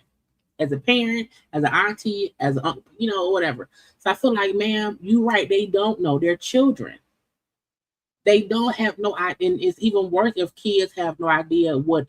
And if y'all didn't like fuss around them, if they have no idea about the struggle or whatever, you're right. They don't know because they're children. It's you. Dacian, shut up. Right now. The fact that I'm wondering who recorded the call, was the kids, because it almost sounded like she recorded it because she's louder and they're kind of far away. No, don't ever. Y'all don't know what's going on, and it's pissing me off that y'all are sitting around here listening to one side of this. And I don't say anything. It's not neutral. And it really pissed me off because I've been quiet. I have not done or said anything. Do not do this. Guys, listen. We don't have to have a conversation. We don't. Unlike what your father do, I still call and check in and talk to y'all. But you're not going to call me a liar. We're not going to ever do this Again, yeah, some things you just do not say out loud. You know what I think? I think both of them, it's like it's right now. I think both of them fell out of love. And I think they stayed in the marriage because we have 14 kids. We got this TV show. Let's just keep moving on with it. And I think eventually either he moved on or she moved on and they then decided to divorce. But I think the kids are stuck in the middle of it. And they're probably being because if he had the kids and he's telling them things, they might believe him. But I also feel like arguing with my 12-year-old child is stupid because my child is stupid. Not like they're, you know what I'm saying? But they don't know no better. And, the fact that, he was like, well, she threatened us. And I'm like, well, technically, it seemed like she was threatening them. But I'm like, but what happened? Okay, what happened? Because she was arrested for, her actions. So we'll see. Okay, but y'all, I'm telling y'all, your kids, they stupid. 12-year-old kids are stupid. Leave their ass be. Leave them be. Okay. Takeoff. So y'all know we know Takeoff for the Migos. Okay, he passed away. He was murdered. Okay.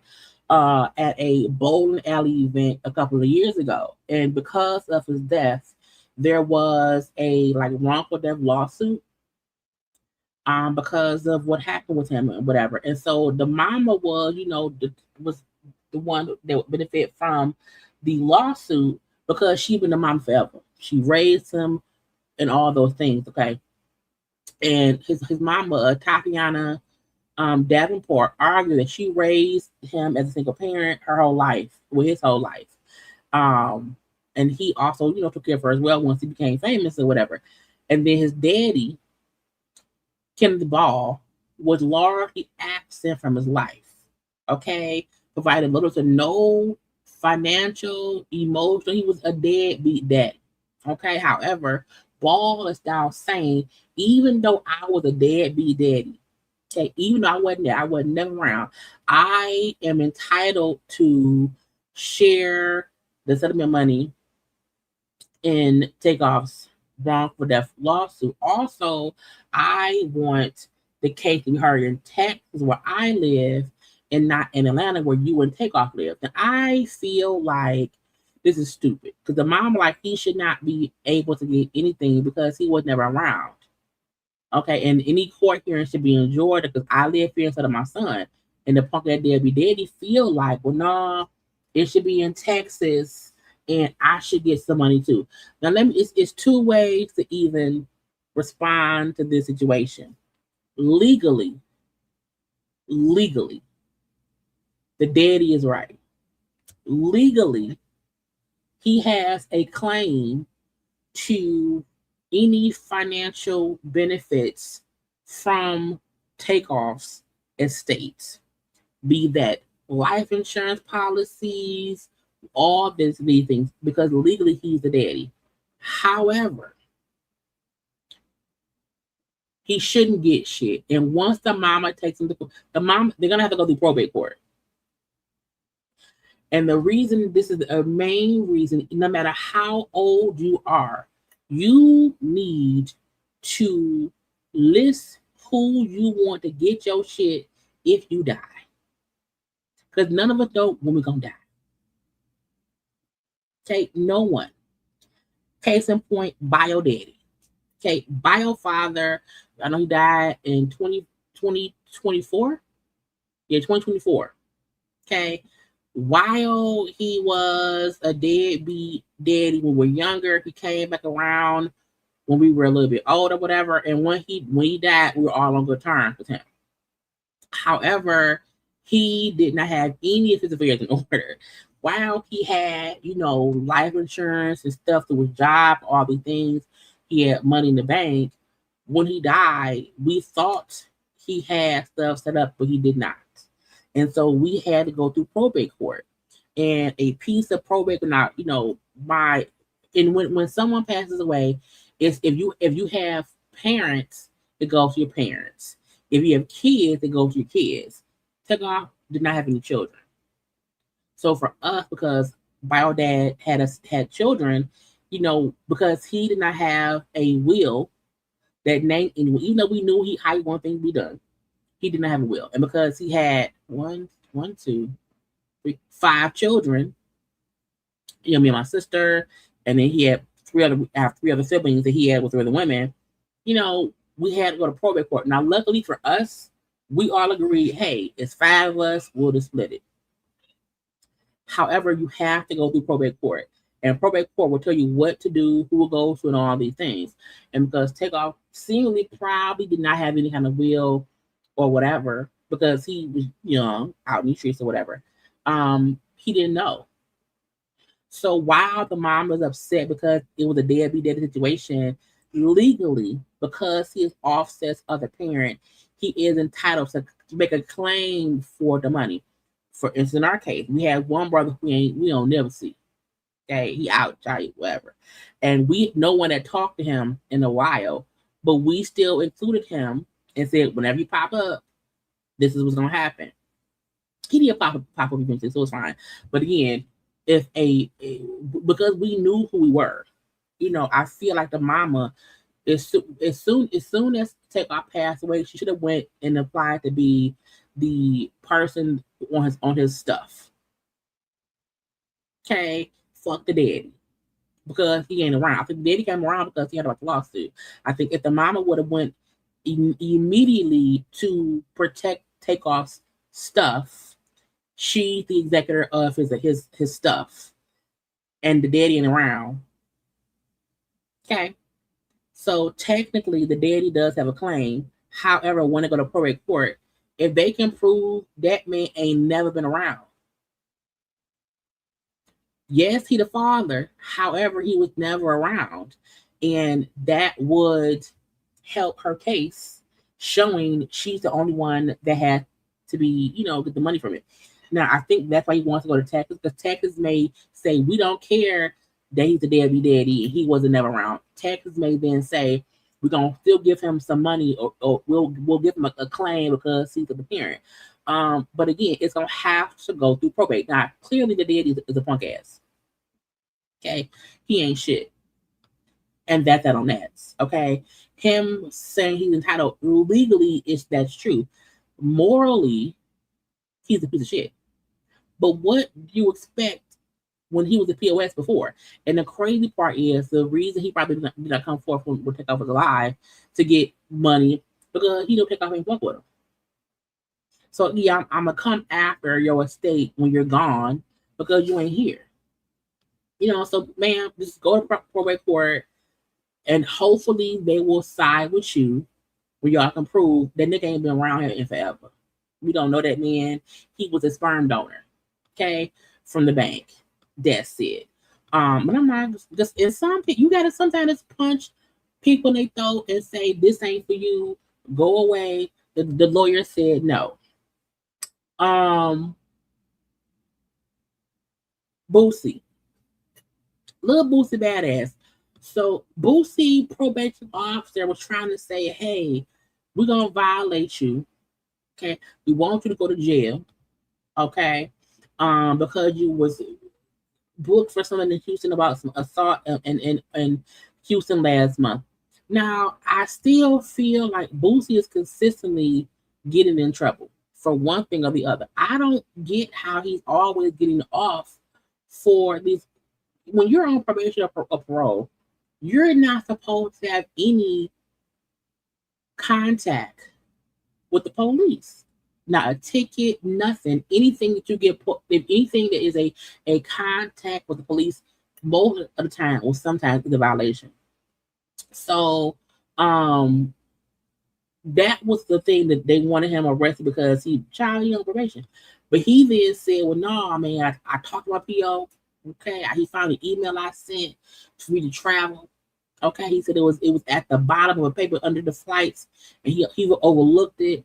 He also said he would not count this as a violation. I had over 50 shows since being on paper, and I went through the right process enough on my PO on every show. And yes, I had marijuana in my system when I got on paper. Every test after that shows that I'm drug free. I got tested in all my girl. I don't care, but I feel like it's just always something. It's always something. And he always is saying, but they don't want me to do it, child. I'm gonna be good. I just feel like Boosie, go sit down somewhere. not never. Yes, go and make you one. Okay. Everyone should make one. Do y'all know that if you pass away and you have a bank account, right? Let's say you have 20 grand in your checkings or your savings account at the Chase Bank. And unfortunately, you pass away. Okay. And let's say you have a parent, some siblings, and your child. Your child, unless they have access to that account through your ATM card or whatever, once you are dead, the bank legally does not have to release that money to your child. You have to list at your bank who your beneficiary is. So that way, if you pass away, they don't have to go through probate court. Because if you have, again, 20 grand in your bank account at the Chase Bank, at the Huntington Bank, at whatever bank you bank at, and you pass away, and you don't have anyone listed as either a secondary person account or as a beneficiary on your bank account, if you pass away, the bank, even if your child is your next of kin, the bank does, unless you have a will, the bank does not have to release any of your money to your child or to whoever it is, your child, your boy, whoever it is. So even on any account you have at the bank, you need to list who has access to that money in case you die. And that is to help them not have to go through probate courts to get it. Okay. Have you a will set up that states all that shit? Okay, because if not, child, is a whole thing. Anyway, but Boosie, go sit down somewhere and stop breaking the law. Breaking the law. This football player here, okay, Jaylen Arnold. I asked him to explain it to me so I would know. He's a 23-year-old first round pick out of Alabama. Okay, played for the Detroit Lions. Okay, we know we're a great team.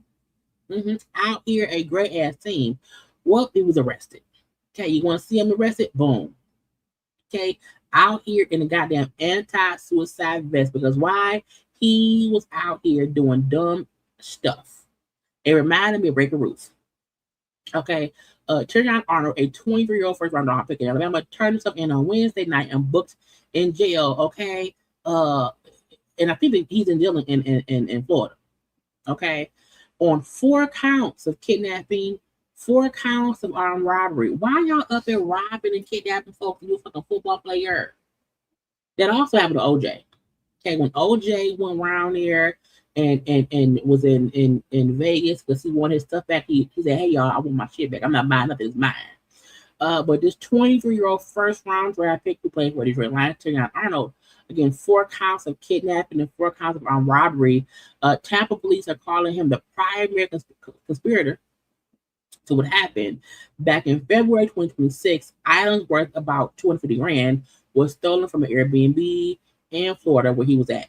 Okay, he was there with friends or whatever. Again, someone stole $250,000 worth of stuff from the Airbnb. He suspected 2 of the 3 eventual victims were responsible. Okay, but however, they found out the people he thought did it did not do it. Okay, on February 3rd, Arnold and a co-defendant coordinated to have 2 other individuals contact one of the victims and lure him to an apartment. Okay, around midnight on February 4th, the 3 victims arrived. 2 suspects who had been hiding in a closet grabbed them, held them at gunpoint, and pistol whipped them. Nigga, what? You are a first round draft pick, football playing 23-year-old person playing for the good old Detroit. And they had a good season this season. No, okay, could have went all the way. Anyway, but you had people go and basically kidnap and pistol whip people because you thought they possibly, because what him told me was he thought the private driver people set up the robbery. Okay, he thought the private chauffeur let the shit happen. Okay, and stole the shit. So, okay, lure them here, grab their ass up and then pistol whip them. Also, one of the co-defendants reportedly live streamed the assault directly to Arnold. So even though you did not, because he didn't do it himself, he had folks do it for him, and he watched it on. I said, "Why don't you live stream that? That is stupid." Because he was trapped into the apartment at the time. Arnold and another co-defendant were also in a group chat. We're in a group chat with all the defendants where investigators say Arnold gave directions to those inside the apartment on the attack. What? You cannot group chat crimes. You can't be texting, you can't be teamsing, you can't be WhatsApping. Some things you can only discuss in the middle of the ocean naked. Okay, even you even if you meet someone at the side of the side of the road, phones left in the car. There are some things you just have to have a conversation in person, and one of those things that you are discussing beating somebody up. Okay, but the fact y'all have a fucking group chat and you are giving them direction on to break. What is wrong with y'all? About an hour since Arnold arrived at the apartment and reportedly directed others to go inside. The victims were eventually escorted out at gunpoint, forced into their own vehicle in order to leave. Arnold then left the scene with several co-defendants in the car. You stupid. Now, 6 other folks was already arrested. He was the last one arrested. They snitched. Okay? If everyone else in your crew who you had do the dirty do, okay, they all get arrested. If you're the last one, they're all told on you because you're the culprit. You're the person. They did it for you. Okay. Because they said again, 6 others were arrested. He was the 7th, and according to investigators, he's the one who set it all in motion. The victims were 3 males in their late teens who had nothing to do with the original theft. Stupid. Dumb. And you were a football playing young man. Robbery, robbery, kidnapping is a big charge. You know what I'm saying? A huge charge. And while he has not been found guilty yet, okay, this is an accusation. But again, if they have the other 6 people and they had them first, and they can't get you wanna know why? Stitched. Charged with 4 counts of robbery with a firearm or deadly weapon less than $750, and 4 counts of kidnapping to harm or terrorize. Judge, I need to clarify, one of those counts that you just read off for each of the charges is actually a conspiracy count. It's 3 armed robberies, 3 counts of kidnapping, and a conspiracy to kidnap and a conspiracy for armed robbery. I see that. I apologize. So for the purposes of our docket today, because the warrant has already determined probable cause at those levels, count number 4, count number 7. It don't matter. Nigga arrested on robbery and kidnapping. Ain't nobody home. Understand that the probable cause has already been established, and they filed their motion. We are asking. He's absolutely denying these allegations, and they always do. Asking to have a bond hearing as soon as possible. I believe 9:30 on Monday is appropriate. Okay. And we can be ready for that. Okay. However, Judge, I do want to make one thing for the record. In reviewing the pre-trial detention order and the charges, it appears that much, if not all, of these charges against my client rely on the testimony of 2 co-defendants who entered pleas recently. We would ask that the court have the government give us a copy of those pleas prior to the detention hearing, because we believe there may be Brady material. And we would also ask that their prior statements that were made when they were arrested be disclosed, because that may contain Brady information for the detention hearing. Okay. You're not entitled to any discovery before a pretrial detention hearing. If you'd like to re-raise that with the judge who's handling the hearing, I'll be happy to address that. Meaning, no, you can't get any of that shit. Look, if the text alone, if they have text messages between you and these people, and if you are the one giving them direction, you're the culprit. Yes, they're also defendants, but if you set it in motion. That request at this time. But you may want to talk to Mr. Diaz and then talk with Chief Judge Sabella if you'd like a continuance. You have the right to request that under Rule 3.132. I understand. You up here a first round draft pick up in a suicide vent. That's in the protocol, because you are accused of setting up a kidnapping, robbery, assault. I'm not sure at this point it's proper for me to order the state to do that, given the rules that are in place for a pretrial detention hearing. But I certainly appreciate that request, Mr. Jansen, and I'll deny it at this time without. He looks scared. Prejudice to re-raising that issue to the extent. He looks terrified. Because if he's found guilty, if convicted, he's facing life in prison. He's facing life in prison because it's 4 counts of robbery and kidnapping. Even if you only 20 girls. That you feel is necessary for preparing for the hearing, okay? Right, Judge. Our problem is if we file the motion and have a hearing on it, it'll delay our hearing. I understand. All right. So because there's no objections to the sufficiency of the motion, the rule requires me to set a hearing within 5 days on the state's motion for pretrial detention. So Mr. Arnold, because you've been arrested on 6 dangerous crimes under section 907.0415A, they're first degree felonies categorized as dangerous crimes and punishable by life in prison. You are going to be held at no bond on those charges until we can have a hearing on the state's motion for pretrial detention. That hearing is going to be Monday, June the 29th.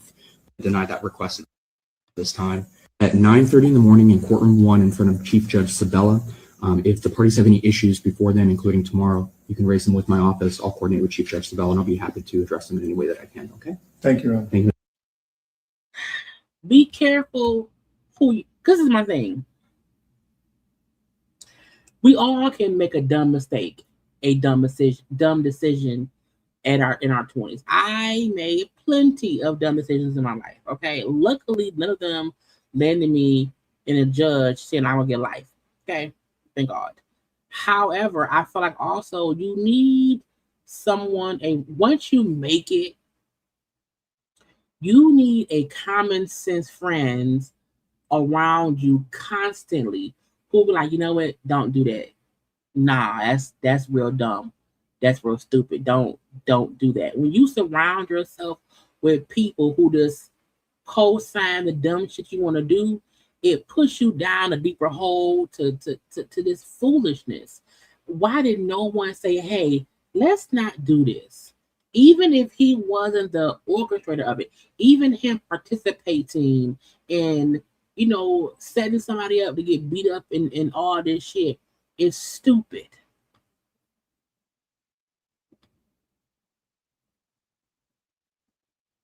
It's just stupid.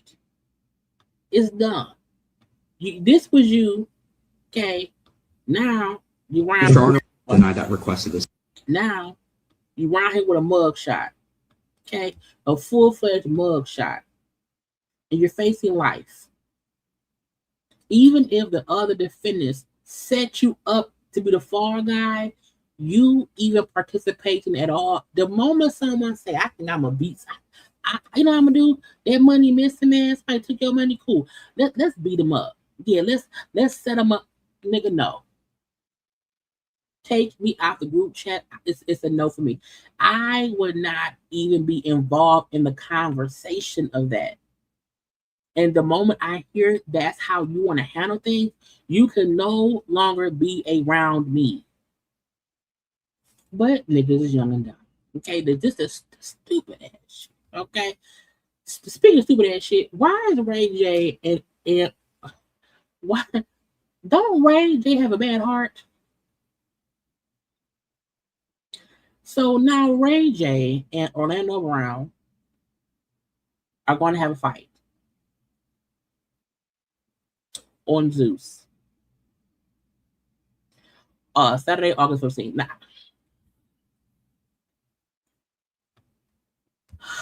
y'all think Ray J doesn't want to die? Maybe he want to die. Because I don't know many people who say my heart is failing me and they want to keep having boxing matches. I'm not gonna watch, but I wanted to just tell y'all that's what happened. It's weird. Mia Pumpkin Eater. So Mia had posted this picture of herself, right? Mia from Housewives of Potomac, but she's been gone for a couple seasons now. She only did 2 seasons. I think she did 2 or 3 seasons. Did Mia do 2? I think Mia did 3 seasons of the show, and she went away. But she posted this picture of her in this dress with this purse. And allegedly, well, not allegedly, but it's really this girl right here. So we found out the girl called me out, like, hey, why are you using my pictures, and just put your face on it? That's me. Why would you do that? Why would you copy it? That's weird. And so Mia got caught. Okay, you get caught. Mia, girl, Mia can't afford things. Mia had Warden's money and now they divorced. She was on Potomac and now she's fired. She's been evicted twice. She was arrested for stealing furniture. And now you're on social media using AI to make money. She said, we got her 20 seconds of fame. So mission accomplished. I feel like Mia talking about she's giving someone else fame. Girl, you're not even famous. Why would you want to promote someone else to get attention when you were getting evicted because you could not pay your rent? Now, let's say the girl paid, I don't know, maybe they paid each other to work together, child to get them, I don't know. But I would not be out here trying to boast about helping someone else get attention if I am getting evicted for non-payment. Okay? And you were a rich housewife before. Okay? Now, I don't know how she make money. Maybe she make money by doing AI pictures. I'm not sure. But Mia copying the picture and then kind of getting offended that the girl said, hey, stop copying my picture. And then Mia had posted herself in the picture again in a different angle. It's all AI. So she said, I'm making AI money. What is AI money? What is AI money? So I really want Mia to go, and not everybody else kept putting their same face on that same picture to prove how easy it was to do it and how Mia be making up shit. But y'all, Mia's boosting bitches. Where y'all? Mia probably is a booster. She probably is a booster, but I think she needs to be. Okay. But I'm not, girl, go away. Pooh Shiesty accused of having an inappropriate relationship with a house arrest supervisor amid federal kidnapping charge. Now he's still in jail for allegedly kidnapping in the whole thing with Gucci Mane. So, part of the newly filed court motion, they're saying that he is Lontrell Williams Jr. had an inappropriate relationship with at least one of his house arrest supervisors while on release. Now, why you breaking all the laws? They claim that the supervisors they claim the employee entered a fake day pass that allowed Pooh to travel to unauthorized locations where he was supposed to remain confined to his house. They also let the employee contact the rapper 19 times throughout the day and was later fired over alleged misconduct. Again, I don't know why people who are already on thin ice want to wear hot shoes. If you're already on thin ice, don't melt the ice. If you're on house arrest, probation, parole, you should not be trying to skirt the system. I'm a firm believer in just get this shit over with. If you have to do a 2-year probation or whatever, do the 2 years and get it over with. Because what's the point of trying to get away with shit that can get you more time? And now look at you, back in jail. Illegal. Lizzo. So Lizzo's new album, what's it called? BITCH, bitch. Only sold 2,600 copies, with 2,650 copies. Now, because I am a journalist, okay, I went and listened to the album today. The album was only like 35 minutes. While listening to it, I think there were maybe 2 songs. Let me see. I did not want to comment about her album without listening to it. Ooh, no sound, y'all. On the it's 12 songs. I think 2 songs it made me look up and say, what's that song name? 2 songs. Lizzo's album, again, can y'all see this? It's called BITCH, right? Let me go. It's fine. Look on her page. It's called BITCH. And the album cover is like her hand with a middle finger, and then the middle finger is her. To me, that means fuck you, bitch. To me, that's what it means. I don't know how you thought doing an album. This is the album cover.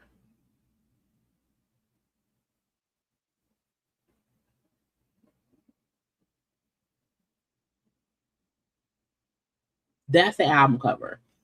And the album is called BITCH. So a part of me feel like, well, how did you think folk would take your album called bitch with the middle finger? Because to me, that means fuck you, bitch. And maybe that was supposed to be, what it was about. And so Lizzo, I saw this piece of what she said. Okay, I promoted my album and people on the internet clown me for it, so I don't know what to do. I promoted my album super hard and people were calling me a desperate flop, so I don't know, guys.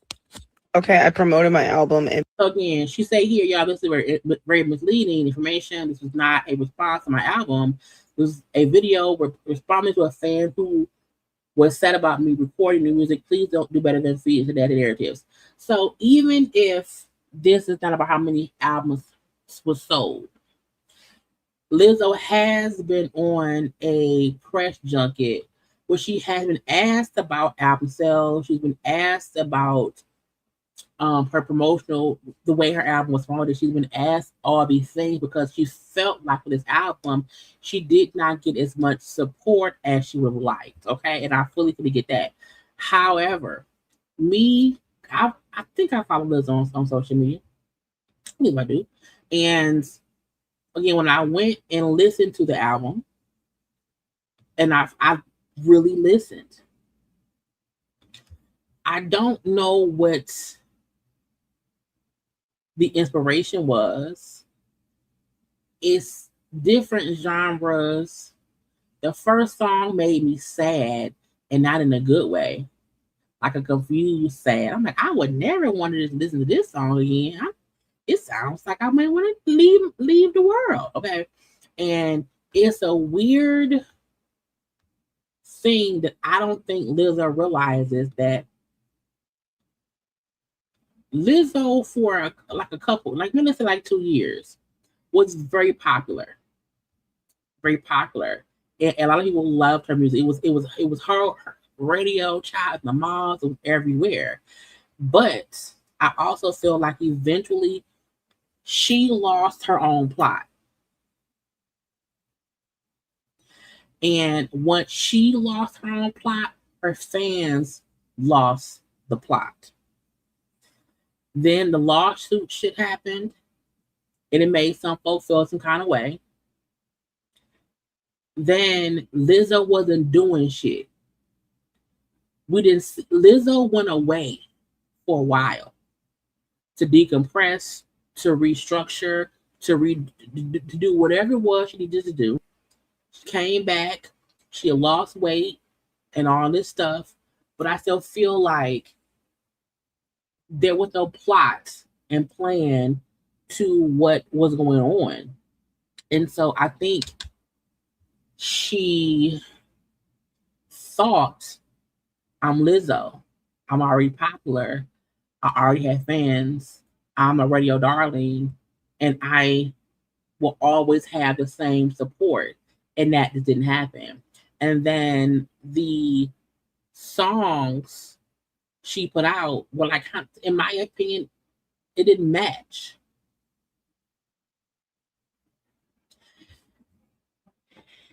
And it can also be the brand, not the brand, the label's fault. She didn't get as much, advertising as she used to, because it was other things that played into it. And I think once Lizzo realized, oh, wait a minute, I don't have the same support, it was too late for her to start trying to build back her fan base. But again, it's 12 songs. I like it's a toast, happy to be, don't make me love you, bitch. She stole my man, whose hair is this, little black cat, sexy ladies, that girl, too nice, like a crime, and good morning. I feel like I liked Like a Crime. And when Good Morning came on, which was the last song on the album, the album felt incomplete. I'm like, that's it? That's it? Oh, okay. Lizzo lost the plot. I think Lizzo held on to the, I'm a big black girl and I love my big black body, and I can move my big black body and I play the flute. I think she heavily relied on the fat girl, positive attitude narrative. And then once she wasn't doing that anymore, she went into the I'm losing weight, I'm gonna show my health journey a little bit. And bitch, I don't care. I think it was like, wait, what's going on? Wait, what happened? Oh, she's smarter now. Okay, cool. What's the music like? And I don't think musically she's put out anything that feels like who she used to be. It's like you can't It's like if you were Black Michael Jackson on a Tuesday and then on Wednesday you were white Michael Jackson, some folk may say, what the fuck happened? You know, you can sometimes change over time, and we see the gradual change from Black Michael to white Michael. And with Lizzo, I feel like it was Lizzo who we loved, and then Lizzo, I'm like, wait, what's she doing? What's her musical thing? Even some of the songs felt like the 60s. Like, but then some of it felt like jazz scat. I'm like, what the I was confused. And so the album didn't flow right to me. So, and I'm not saying that's why the album didn't sell, but I'm thinking if once folks heard it, it wasn't anything. There was once I heard the album, I'm like, yeah, it's not that good. It's not that good. And even though but you know, my opinion don't matter. It doesn't. Lizzo liked it. She said she felt like it was her best work. You know, you also tweeted that cultural impact is more important to you. Oh, y'all been on my stuff. Yes. How do you kind of maintain a mindset like that when it starts to, get to a point where maybe if you do kind of slip into thinking about streams and numbers?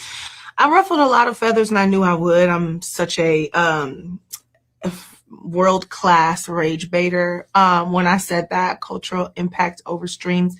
But I was saying that because it's true, like, to me. And it's like, if that's not true to you, honey, do you? That's true to me. I know that when I'm online and I see things and I'm looking at numbers and I'm looking at interactions with me, that does not reflect what's happening in real life. When I go out and I play shows and I see people in the street, I've had a true impact on people, and culture. And that to me is what keeps me doing this. If I relied on streams and numbers to fuel me and to remind me that I'm successful, I would be miserable because it's so fickle. And it's like, you know how many of these streams is bots? And that's the tea. So how much of it is even real? The only thing that's real is how your music has made people feel. And so her point is, I might not sell no albums. You know what I'm saying? Some folks sell over the albums because it's bots. What do they do at a concert? That's cool. So Lizzo, go do concerts, go do touring. Go tour. You know what I'm saying? A lot of times your streaming numbers won't match the support. You know what I'm saying? It doesn't. And that's the catch-22 too. But I feel like Lizzo album did not do well because the rollout was horrible. The promotion was horrible. How she did things was horrible. And again, I think it's because she relied so heavily on the success she always had. She never had to do much because she was Lizzo. She never had to do that much before. And I think once she realized, oh wait, this won't be an automatic thing. I have to do, yes, you have to put in the work. And by that time it was too late. Because I think that's why her numbers were not the best. I think that's why she, the numbers are flop. However, if she goes to she puts on a concert tomorrow and it's sold out, then she won. Again, only her fans can tell her if she won or not. You know what I'm saying? And I have never been a Lizzo fan like that. Like, oh my God, not that. I liked her singles.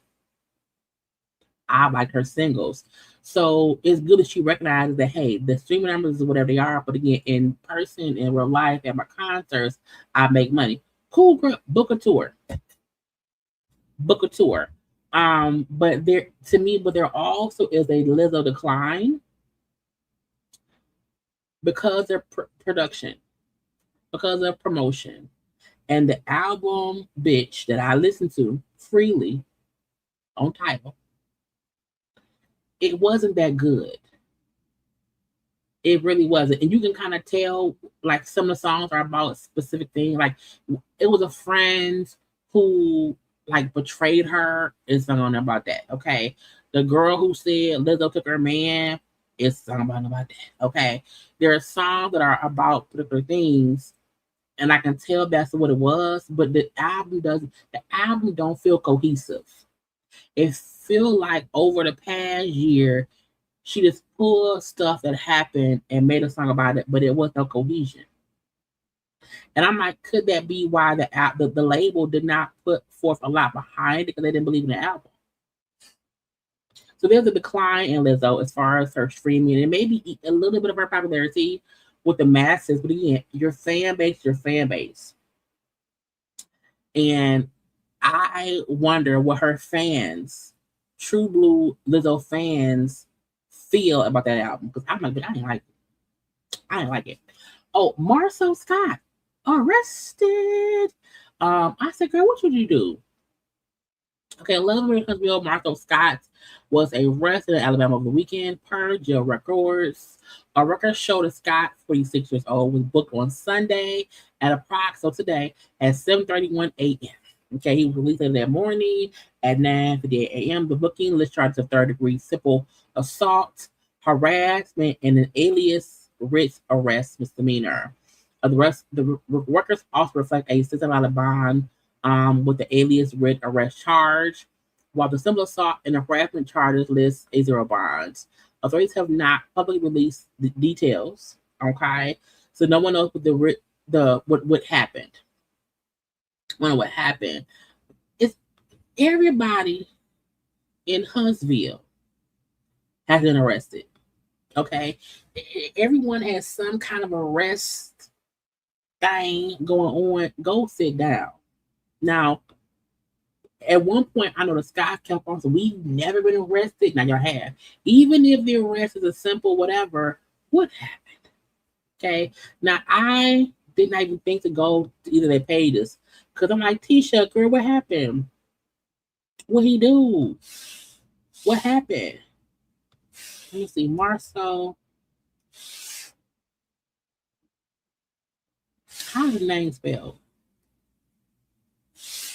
Marsau Scott. I just wonder, did he get out and say, y'all, it wasn't that.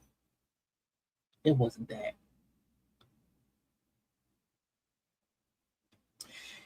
He is a post on his IG page from 3 hours ago, but it's not anything, whatever. All I know is Tisha, get your husband. Okay, what did he do? And maybe he didn't do nothing. I don't know. But the fact that the Scotts love to be so, we didn't do anything. And now he got, what was the arrest for? What happened? And again, everyone is innocent until proven guilty. Jay-Z, Child No Sound, Lord Jesus. Jay-Z had the 30th anniversary of Reasonable Doubt in Brooklyn. And him and Blue came out. It is, you know what? I keep seeing people trying to compare Blue Ivy and Little Northwest. And I hate they do that. I really do. I feel like Blue is her own person. And she always has been. And I think that is what maybe helps her be a standout individual. I feel like with North kind of always was like in Kanye and Kim's shadow. And we never kind of saw who North was. We've always kind of felt or seen Blue's own aura since she was a kid. So seeing her hanging out with her dad in Brooklyn, celebrating the rock and all those things. I think she's 13, 14 at this point in time. You know what I'm saying? She did that little girl. Okay. And even in the bond that they had was great. And her being able, because I feel like Blue has been able to witness Beyonce's full level stardom, but Jay-Z, has been kind of retired, the past couple of years. So the fact that she maybe for the first time saying, oh, dad is famous. Yes, your dad is famous. Being able to see the monumental amount of love Jay-Z gets from his fans, I think it's cool that Blue can now see it in person. You know what I'm saying? And she's old enough to even recognize it. You know, she's old enough to be a part of it.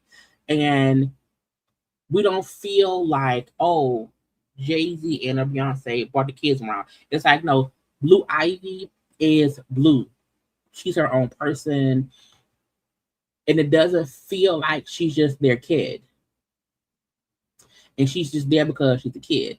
I think she's involved. I know, you know what I'm saying, in ways that she's involved.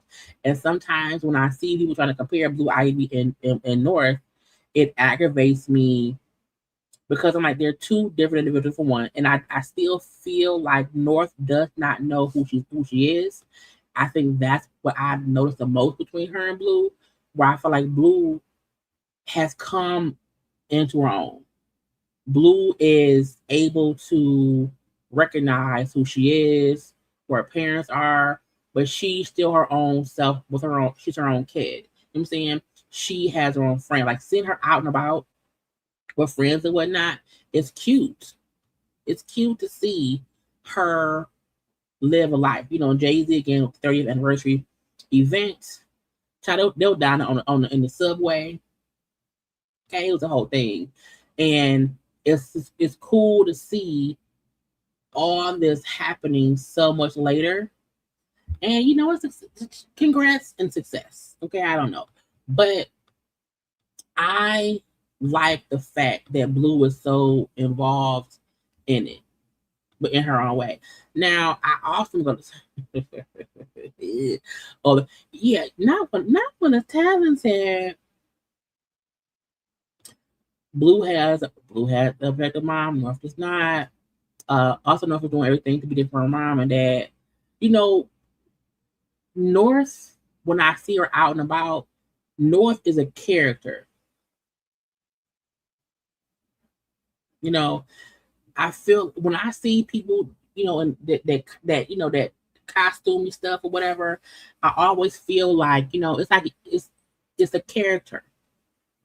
You know, I want to, because I know, oh God, I can't remember which. Who's Google Northwest? I feel like even when I see stuff about North, I feel like it's never stuff about North. You know, she's 13 now. You know, the blue hair, I think she has some kind of lip piercing now. You know, it's a little goth look. And kids do things too, you know what I'm saying? You know, they want to drink. You know, I get all that because she's a kid. And I'm not judging the kid. But a part of me feel like North does not know who North is yet. And that could be for many different reasons. When you come up from a family of the Kardashians and then then Kanye West, it's a lot to compete with. And a part of me feel like the Kardashians and also Kanye is a competing family. And North, because North and Mason are the oldest kids, you know, oldest, you know, kids of the Kardashians or whatever. So a part of me feel like the fact that we don't really see Mason as much at all, that's Courtney's son. And we do see North, again, it feels like she is dressed up as a character. And we rarely see her as whoever she is on any given Tuesday at 3 p.m. because it's just her. And so I just hope that whatever child she's living and whatever she's doing in life, okay, that she is happy. But I feel like we see Blue, that's Blue.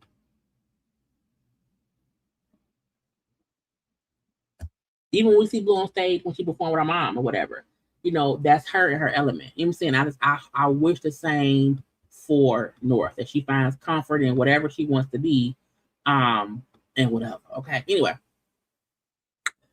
y'all Twisted going to jail, child. The rapper Twisted faces 5 years in prison after admitting he failed to pay $440K in federal tax. Now, how do you do that? The 50-year-old rapper entered a guilty plea last month in the U.S. District Court to 5 counts of willfully failing to pay income taxes.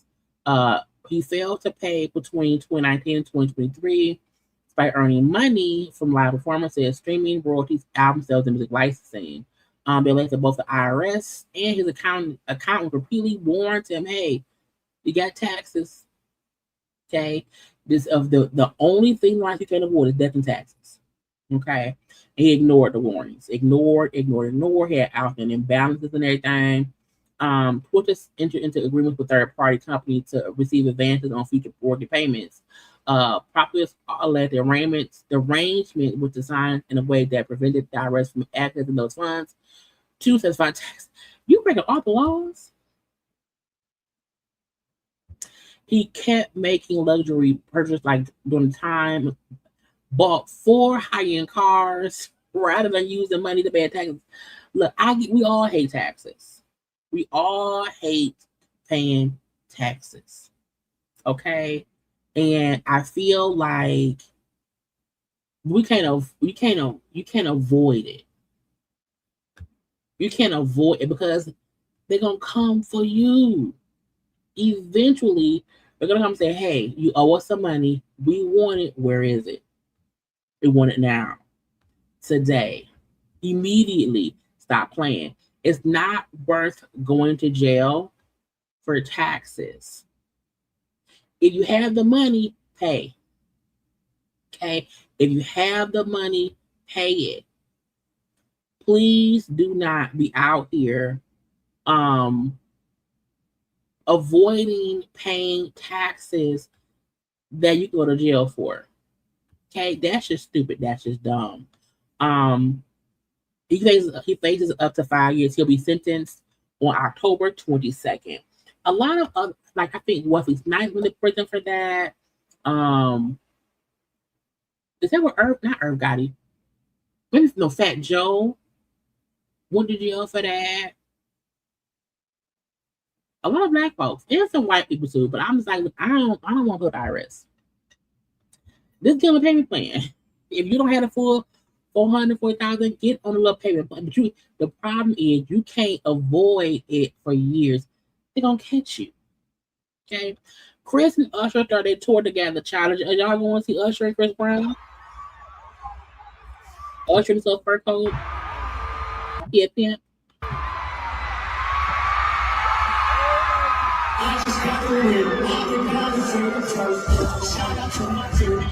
So they're doing a whole tour together, whatever. I heard it's like a long show. They start the show together with one song.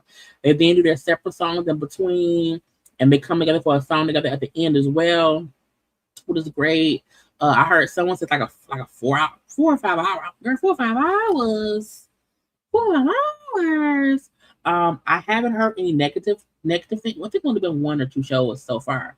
Don't be nicking me, girl. Anyway, good strippers on the thing and whatever. They pull out all the stars, red outfits. Okay, flying up in the air, fly, zoom. Just be safe, child. Don't be flying up for no reason. Chris Brown like flying in the air. I digress. But again, I've heard good things. There was a great tour so far. It's only been like one or two tour stops so far. But I'm like, this is the thing. Usher and Chris Brown are like seasoned artists. I would expect anything different than a great show. Look, personally, in their personal lives, I digress. Okay? I don't have nothing to do with that. Professionally, them as artists, Chris Brown and Usher are 2 of the most amazing performers and artists in our history of life. Okay, musically. So I'm not surprised they're good at their job. Not at all. Also, Mario and Eric Bellinger were backup singers. I said, bitch, not backup. I said, Mario, what you doing over there? What you doing? Now I feel like maybe they opening acts too. And because we also opening acts, we're gonna hit a little doo-wop, bop, bop, bop back, in the background for them as well. A little extra check.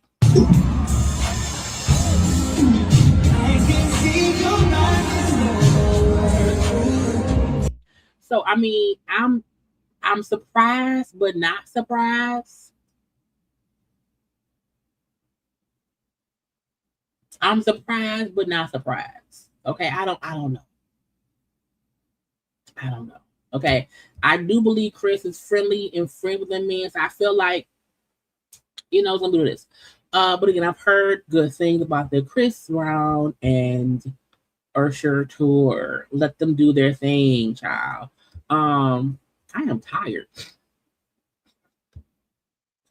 I'm tired. Marianne. Did I put him in the comment? I think I put him on the thing. I can't remember. Marianne was around here, child. Y'all know at the verses, they question, hey, where's Slickum? Hold on. Do that because y'all niggas talking shit. For life. All four. Shit, you know what I'm saying? So you had to. Where's Slickum, man? So, folks, when I heard him ask that, I was like, ooh. Because even though I don't know where Slickum was at, particularly, I do know there is some, some mental issues or some addiction issues, and that's why he ain't there. So even when I heard, him say that, I'm like, ooh, that's gonna be kind of rough. We had to do that because y'all niggas talking shit. For life. All four. Shit, you know what I'm saying? So you had to. Where's Slickum, man? We love you, Slickum. Yeah. Asking me where my bandmate is at and he's somewhere struggling would piss me off. It really would. And folks were in the comment section upset that Marianne said that. Okay. So Marianne, after he was getting drugged on social media, child, he put up a little post. And first of all, I do not keep up with nobody but my kids. I did not know that Slickum was having a tough time. I wish deep healing and recovery. The reason I'm gonna call bullshit on that is because y'all on tour together. And while you may not keep up with anyone, they things, you know that they were a 4-person group. So you can't tell me at some point you didn't hear someone say, click on that stuff. I feel like it's been a common knowledge thing of why he ain't there. Maybe not a specific detailed thing, but it's information to whereas we know it's for, addiction, mental health reasons why he ain't around there. He can't do the shit. You know what I'm saying? So I do feel like it's a bit of bullshit, Marianne. I think you may not have known the details, but you were aware, a little bit aware, you know what I'm saying, of what went on. That's like if someone, if you out there with when y'all was out there without Raz B, we knew Raz B was struggling. We may not have known the details. Okay. But we knew a little bit. So I think even asking where you at was you knew why you did that. Okay. You knew why you said that. And I'm like, it's 3 of them. And we know why. Okay. So Marianne, stop. He be fucking up. Nah, it's just stupid. Wait, what's left, y'all? What's left? I gotta look, y'all. Look, y'all take another minute. I need some more water. Take 1 more minute. Okay, like the video, and I'm gonna finish out. I got like 30 more minutes, but y'all like the video.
And we are back. I'm like, what's left, Jesus? I can't remember. What I want to start with?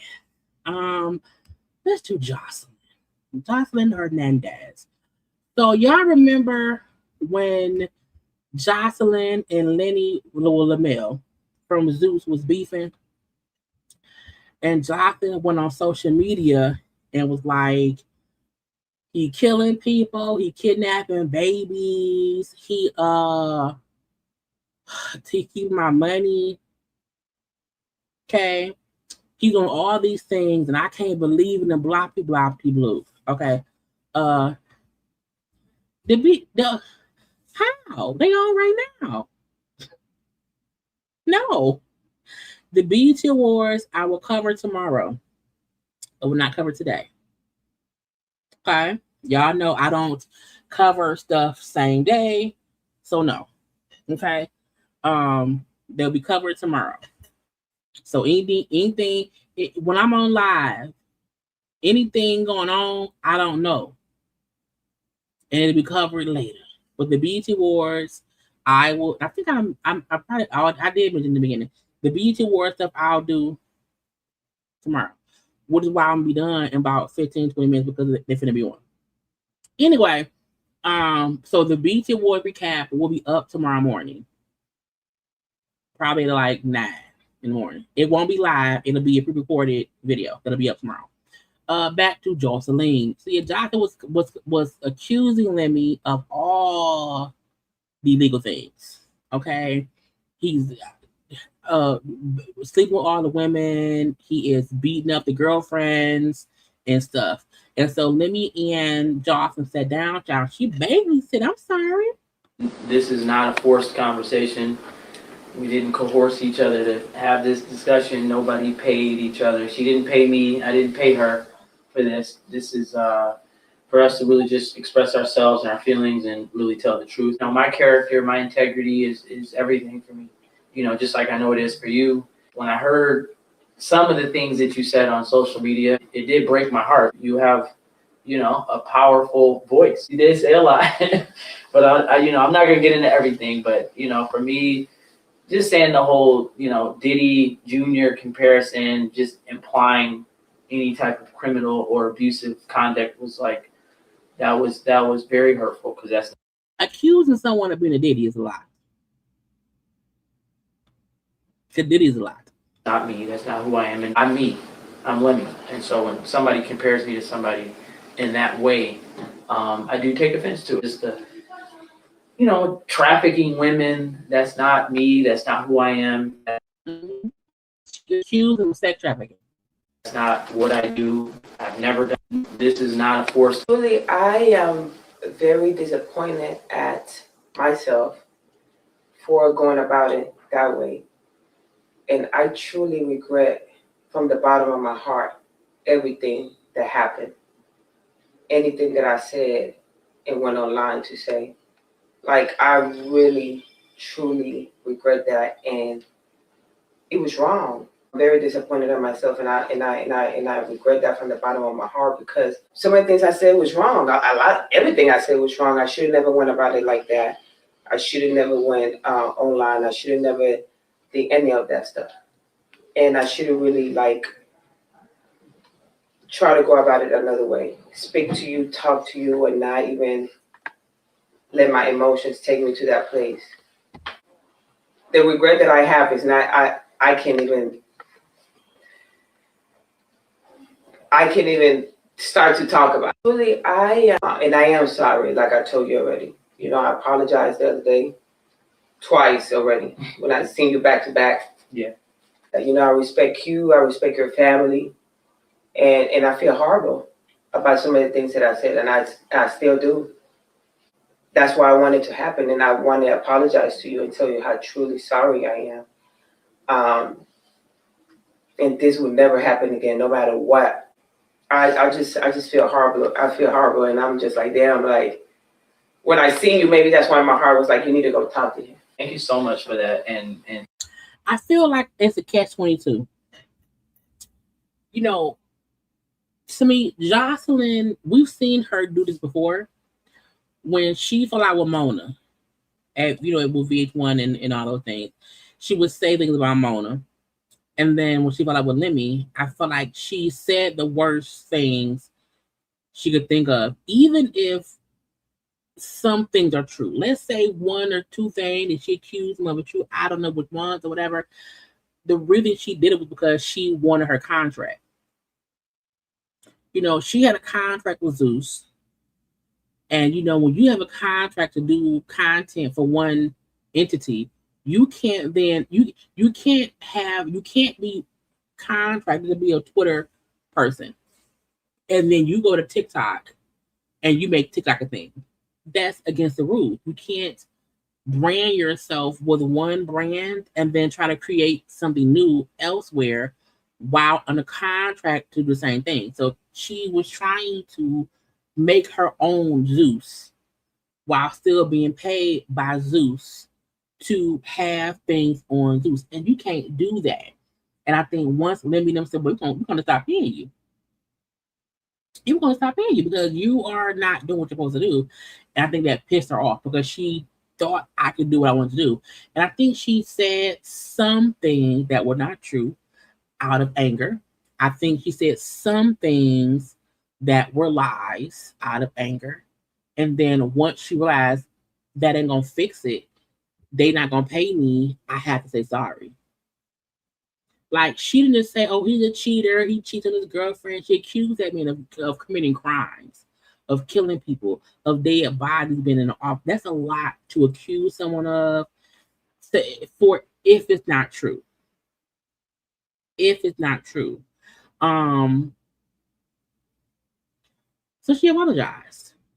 Now, do I think she learned a lesson? I don't know. I 1000% accept your apology. I forgive you. And I love you, and I appreciate everything that you said prior to this moment. And he accepted it. Joseline, girl, make your money. Okay, but you can't be going off on people because you're upset. That don't work. Okay, she lucky you didn't sue her. I would have sued her. If you accuse me of trafficking hoes and beating up bitches, child, court. Lawsuits immediately. Okay. ASAP Rocky. So ASAP Rocky, at first they accused that man of wearing thongs. Okay, and I think we now realize he wasn't wearing a thong. That was the mic pack that was falling down his waist.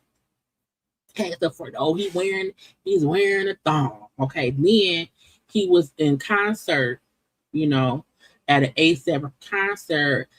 And he said this. You didn't know me when I was single because I would have fucked the shit out of you if you was pregnant. Y'all didn't know me when I was single because I would have fucked the shit out of you if you was pregnant. So he was at a concert. He told the people, it's some beautiful women in here. Wow, y'all. When I was single, oh Lord, when I was single, I would have fucked all y'all. Okay. So folks felt like he was being disrespectful to Rihanna. And were dragging him to the comment section, okay? And I said, Lord, now if my man, my man, was on camera discussing fucking other hoes, would I be upset? It depends. What's his job? If my man is a rapper, an entertainer, Usher was going around feeding hoes cherries. And he's a married man. And that's just one example. Okay. If my man is an entertainer, he's a rapper, and if while on stage he says some outlandish shit, I'm gonna say, hey, be careful what you say now. Okay, be careful what you say now. What I think I would feel the most disrespected if that was his behavior in like one-on-one situations. If he's in the club saying that shit to girls, that would piss me off. Do I feel like he meant it in a disrespectful way? No. I think he said it and probably didn't think that it was disrespectful. He shouldn't have said it. He should not have. He should not have said that. I do feel like there is a piece of entertainment to where you do placate yourself to be, oh, I might, whatever, this would could have happened if I was single, and whatnot. You know, it's a catch-22 because they say that's why they had artists in the past. No one knew they were married because you want your fans to think they can fuck you because they will spend more money on you and come to your shows. You know, and I think that, you know, and it also depends on your relationship. If I know, hey, my man may say y'all hoes is fine, and if I was single, I fuck y'all. Okay, the catch-22 be how would he feel if Rihanna said it? If Rihanna got on stage and said, "Hey, if I was single, I will fuck y'all," you know, how would he feel? So to me, if my man is an artist and he's on stage, I'm not really too concerned as long as you are not physically touching and groping and kissing on holes on stage, we cool. If you saying little slick shit, I don't care about it looks like. I don't care. As long as I don't see any actual touching stuff going on. Okay. So ASAP heard y'all. Okay. Ladies, I got bras and thongs on sale tomorrow, so make sure you go get those. Fuck the internet. First they was saying the nigga was wearing thongs. Then they was saying niggas shows wasn't selling out, nobody wasn't coming. Then niggas saying I'm disrespectful to my wife. Suck my dick, nigga. Fuck that shit. Now suck your dick. Okay, so was it disrespectful in a way? Yes. However, Rihanna said, bitch, I'm here.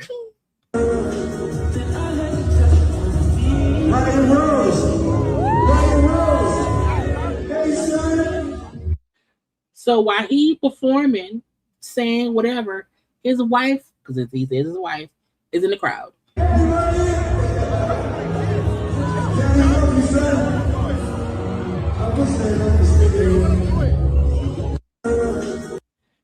She's a my man. You know what I'm saying? So while people may think, oh, he being rude, he being disrespectful, she right there. So if she not offended, how can I be offended? If she don't care, how can I care? Okay. Again, I think because he was on stage just saying, hey, there's a lot of beautiful women in the house tonight. If I was single, back in my single days, I would have fucked y'all. You know what I'm saying? I don't know. But she there with the kids on his tour with him, supporting him. So clearly she don't give a fuck. I don't either. And again, he's, you know, because I saw someone say, what, you know, it's the equivalent of if your person is an actress and they had to fuck people on camera or whatever. Okay. But I'm like, child, that lady in the audience. His wife, as he called her, is, and I do think they married though. I think I part of me believe they got married. And we just, you know, and that's just what it is. Okay, whether it was a Barbados wedding, LA wedding, I do believe they are engaged to be married, are married or whatever, and they live as husband and wife. Anyway, but ASAP Rocky said, "Kiss my ass." Okay, leave me alone, bitch. Because Rihanna was in the audience, and I'm like, again, if she not upset and she ain't left the house and cussed him out, what can I do? What can I say? Nothing. Dwyane Wade's son, Dwyane Wade, child. Dwyane Wade's son got arrested. Child. I said, not arrested. Child, what you do? What have you been doing? You know, people making dumb ass decisions for dumb ass reasons. Okay, so that's his oldest son, Zaire. Okay, his oldest son, Zaire, 24 years old. He's a basketball player. He was arrested in Burbank, California, on a DV incident. Okay, the 24-year-old basketball player was taken to custody on Sunday as the police responded to a home around 5:30 in the morning. First of all, anybody getting arrested at 5 when the police are called at 5, then when did the fight start?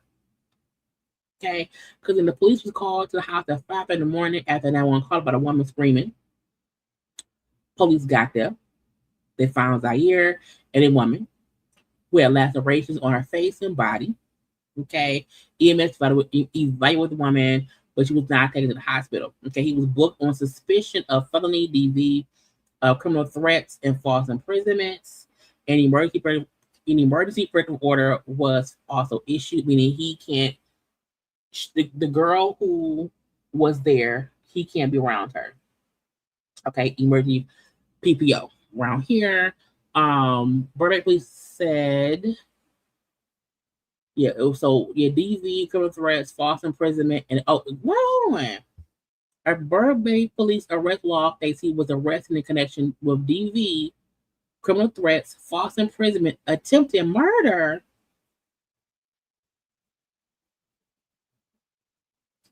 I mean, I guess it depends on how you abuse somebody. It could be possibly murder.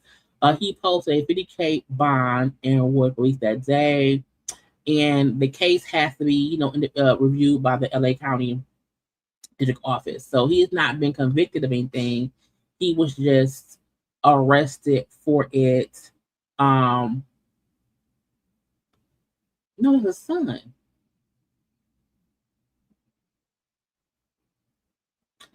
Dwyane Wade has 3 children. His son, Zaire Wade, who's 24. His daughter, Zaya Wade. And then the youngest daughter, Kavia. What they call Kav.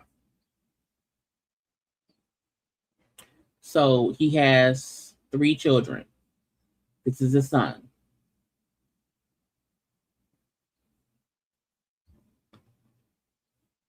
His son. Dwyane or Gabrielle has been spoken about it. Dwyane's ex-wife was the mom of his two older children. Gabrielle is the daughter, is the mom of them. Well, even he has 4 children. He has the oldest one. He then has his daughter. There's a younger boy who's a couple, like a year or 2 older than Kav, that he had, that break baby that he has. So he has 4 children. He has 2 girls and 2 boys. And only Kav was with Kavia, the youngest girl, is with Gabrielle. The youngest son is with somebody else. And then Zaire and I think her name was pronounced Zaya are with his ex-wife. So he has one ex-wife, a baby mama, and his wife. So the 2 kids mama, the 1 baby mama, and then Gabrielle. You can't be beating up people and kidnapping people. Okay. And I feel like your daddy told you that. Okay. And getting arrested for, DV and all this shit is insane. At 24 years old. And he played basketball here. I think he played overseas or whatever. But again, the police, he said the police found, I hate fucking that in here, y'all. I threw away all my fruit. And I can't get it. Oh, I hate the summertime. Anyway, again, found her with lacerations on her body and face, which means there was some kind of altercation. Okay. We got on bond. Child. Keep your hands to yourself. Okay. Don't put your hands on nobody. You hear me? Now, lastly, y'all, this Tigger. Yay, we're done. Oh, I was gonna show y'all the Smiths. Because over there in Jaden does, he's like a designer. Jaden, who was the youngest child. No, the youngest boy. I think Willow was the youngest child. Jaden, who was Will and Jada's son, has been, doing a line for Louis on, and the whole family was in town for it. So Will, Jada, Trey, Will's oldest son, and also Willow was there for the family event. It all looked great. You hear me? Okay. Some people like to talk shit about Jada and Will. There'll be no Jada Will slander around here. Okay. I am still Gammy was there as well. You know, Jada's mom. You can't get me to not like them. Because I feel like they ain't did other than nobody. You know what I'm saying? Will second Chris Rock. Chris Rock that one time at band camp, child, whatever. And I'm like, whatever. Okay. But I love them. And the reason why is because after all the scandal and shit that happened, they are still a unit. And that's what I respect. You know, families aren't perfect. People make mistakes or whatever. And what works for one does not work for the other, and vice versa. But I respect about the Smiths are they still operate as a unit. They still support each other as a unit. And I respect that, child. If they love it, I like it. Lastly, Tigger. So one, he got arrested, right? His mugshot came out. I said, first of all, oh, Tigger is old. He's 53. Okay. So the mugshot came out. You know, and then information about, oh, it was a little fight and whatnot, and blah, blah, blah. So Tigger put out another statement, child. I unequivocally deny every allegation that has been made against me for the past 30+ years. I have built my life around relationships and community. Those who know me know the man, the father, the husband that I've been through my life. Because this is an active legal matter, I am limited in what I can say.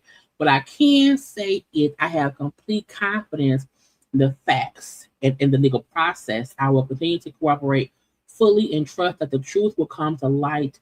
Thank you to everyone who has reached out with support and encouragement from my family, and I are deeply grateful. Okay, cool, whatever. So we know, child, I'm gonna kill this fuck. I'm gonna spray my whole house with fly spray when I get off the computer. Because one that keeps flying in my face is driving me crazy. I had bananas and pears, and I just threw them away. So it's driving me crazy. Now, he was also ordered to stay 200 yards away from the wife and the kids as the PBO put into place. You know, she alleged that he tried to pressure her to deny what happened. Okay, that he cut off her access to their home cameras and all these things. Okay, so all that stuff happened, right? We also know the wife has said, and that she never accused him of abusing her. I said, technically, she wasn't lying. So the video per TMZ came out. Let me pull it up. Hold on. The video, I want to make it big on the screen so y'all can see it without, you know. So this is the ring camera from the thing. They're in the basement of their home, and we'll just watch. I can't. There you go. Never plug it back up. This is yours. I am bleeding. This is yours. I'm bleeding, so take a picture. No. Take a picture. Take a picture. Alicia, stop. Take a picture. Alicia, stop. Get off of me. Get off of me. Get off of me. So you have to understand, you don't have to physically hit someone to be accused of DV. If you push someone into a wall and they hit their head and they get a bruise, that's DV. If you shove someone and they fall down the stairs and break their leg, that's DV. The footage shows them in the basement, okay? And they were seemingly calmly talking. I rewatched this a few times and I noticed what she said was, if you don't notice, there's a mirror. There's a mirror. She's looking in because they first had an altercation upstairs in the bedroom over the phone. I believe that's where she some kind of way got hit in the lip. In this scene, she's looking in the mirror and she said, "My lip is bleeding. Take a picture."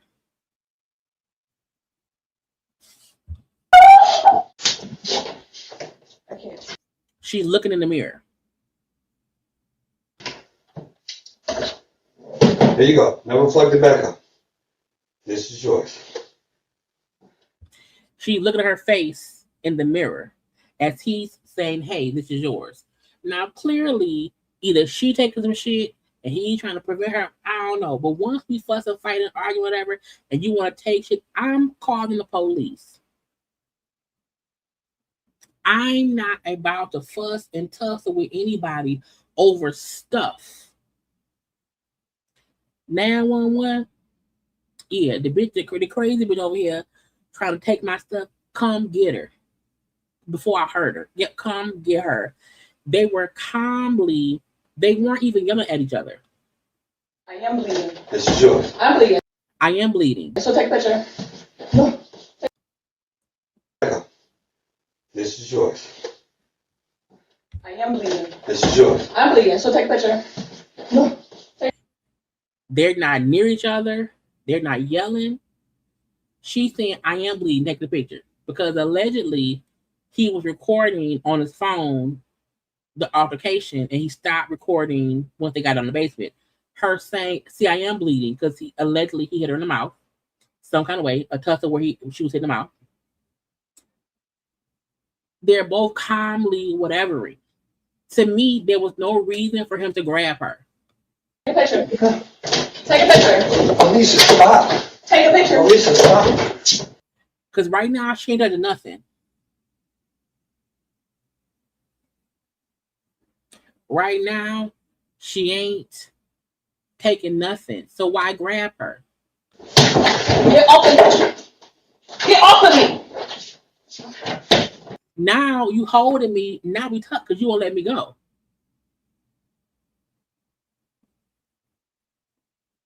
Now you're holding me and you won't let me go. That's DV.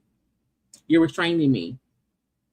If somebody is in the basement trying to take my keyboard or take my whatever, I'm not about to physically touch, grab, yank anyone, especially if I'm a man, because it's DV. Why would you not just call the police? If we know she crazy, that crazy bitch down there, you know she crazy. Why did you grab her?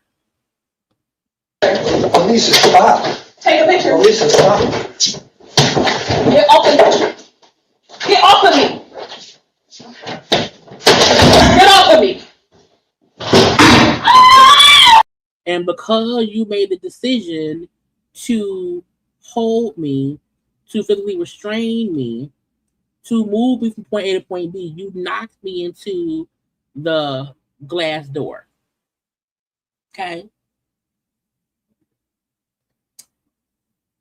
Probably as possible. Because somebody, I'm saying somebody, him said, well, she probably trying to take a picture of herself, and that's what he stopped her from doing. I am bleeding. This is yours. I'm bleeding. So take a picture. Take a picture. Take a picture. Alicia, stop. Take a picture. Alicia, stop. Get off of me. Get off. And he went from Alicia, stop. Alicia, stop. And then as he's grabbing her, he's dead silent. She's saying, stop. Get off of me. Let me go. Stop. He went dead silent. Get off of me. Get off of me. And as he did that, he is the reason she went head first into the glass door. Get off of me. Get off of me. Get off of me. Matter of fact, I want y'all to watch the mirror. You can clearly see what's happening by watching the mirror. The mirror gives a better vision of what happened, not the black and white. Watch the mirror version. Alicia, stop. Take a picture. Alicia, stop. Get off of me. Get off of me. Get off of me.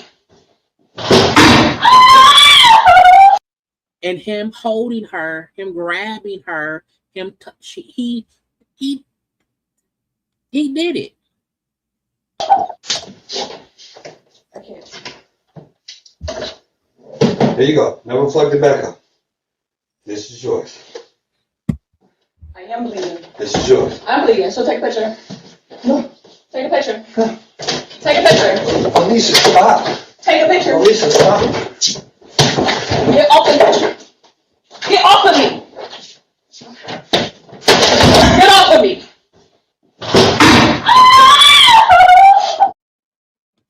So even though Tigger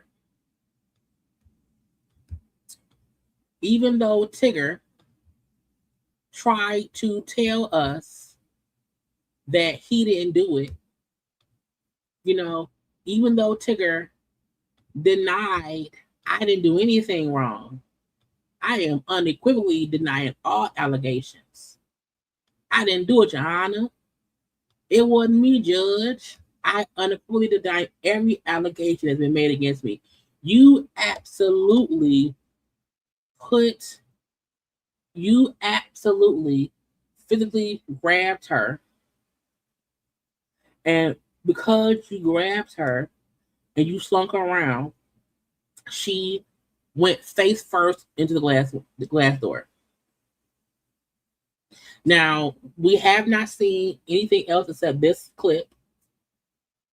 We don't know the before or after. However, based on this clip, he did exactly what she said he did. He caused her bruise. And people sometimes are so hung up on, but he didn't swing on her. DV does not mean that someone punches you all the time. The video and that is the ring video that the police required him to turn in the ring camera footage. And TMZ got that clip, which is a clip from the ring camera footage. And it shows exactly what she said happened. And the issue I have with Tigger is his whole, for the past 30 years, I built my life, blah, blah, blah. He's denying he did it, using his reputation as collateral. And we have so many people who say, I didn't do that. I didn't do nothing. I'm innocent. Him lying and saying I didn't do it was a lie.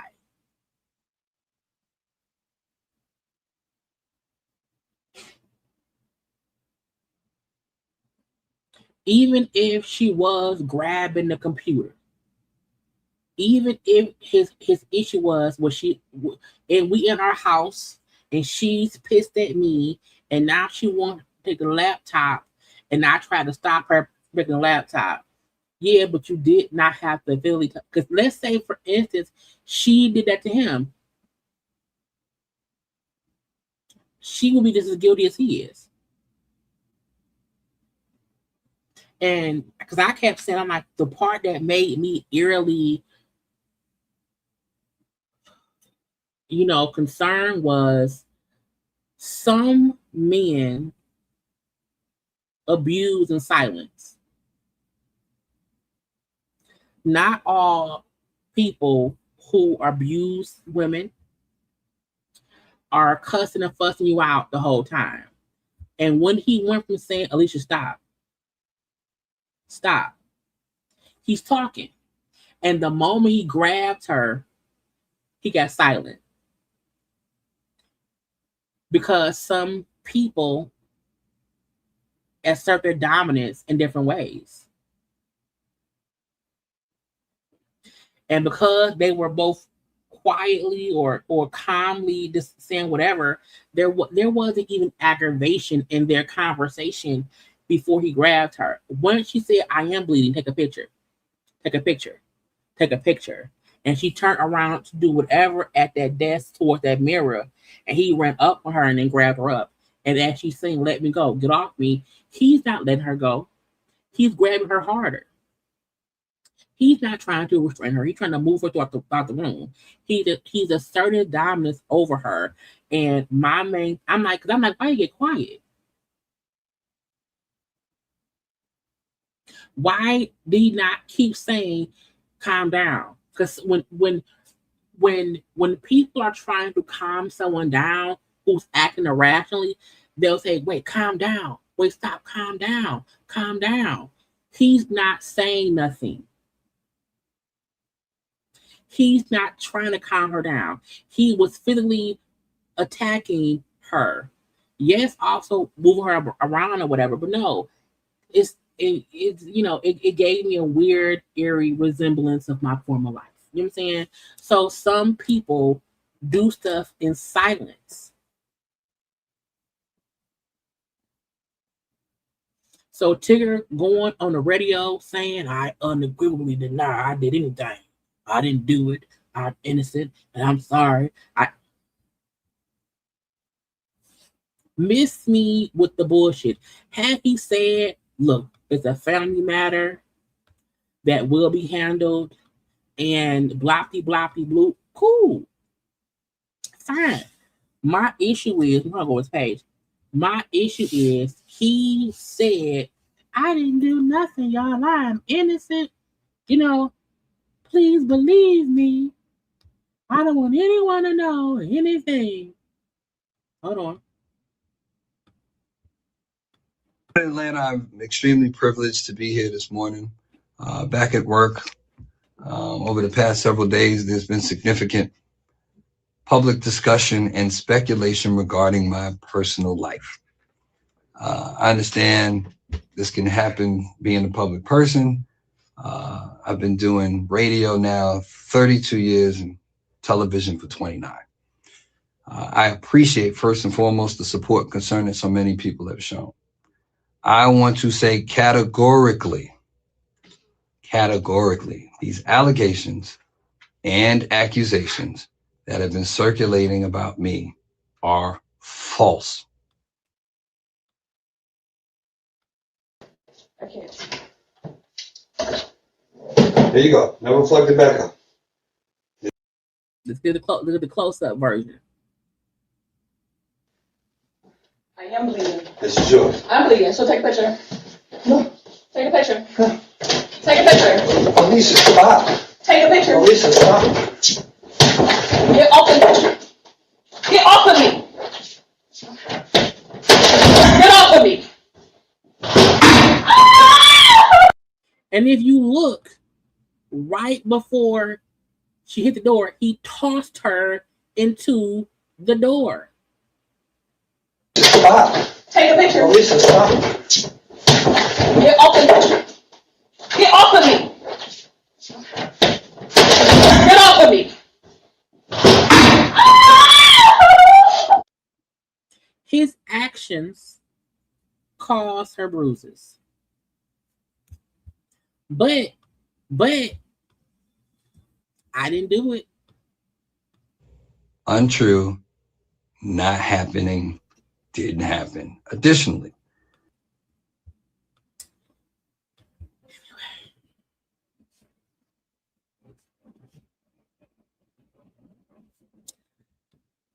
you know what?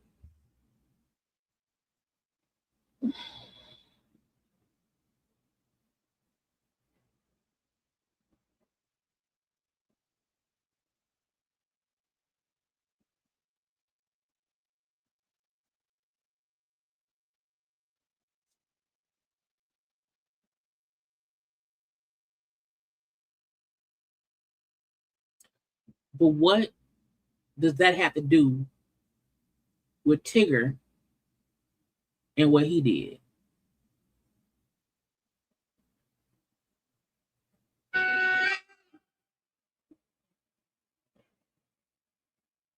I'm not gonna do what everybody think I'm gonna do, which is just flip out. Okay, my point is, we have to stop trying to deflect when we say, hey, he abused that woman. And then, because I've seen other people say this, but what about the daughter that she left in the casino and blocky blue and blue block? And I'm like, that's a matter for the police to handle. But however, that if that daughter been gone this whole time, what did that have to do with what Tigger did to her? If that lady left her kid, if she left her daughter, whatever, for 12 hours while she went gambling, that must mean she was arrested for it, correct? Because we wouldn't know otherwise, right? If she's already been arrested for child endangerment, that's fine. But that situation don't have nothing to do with this one.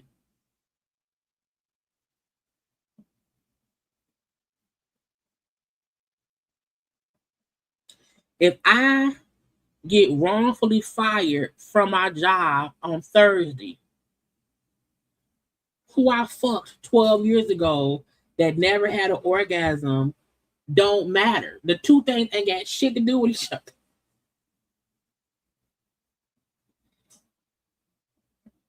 That's my point.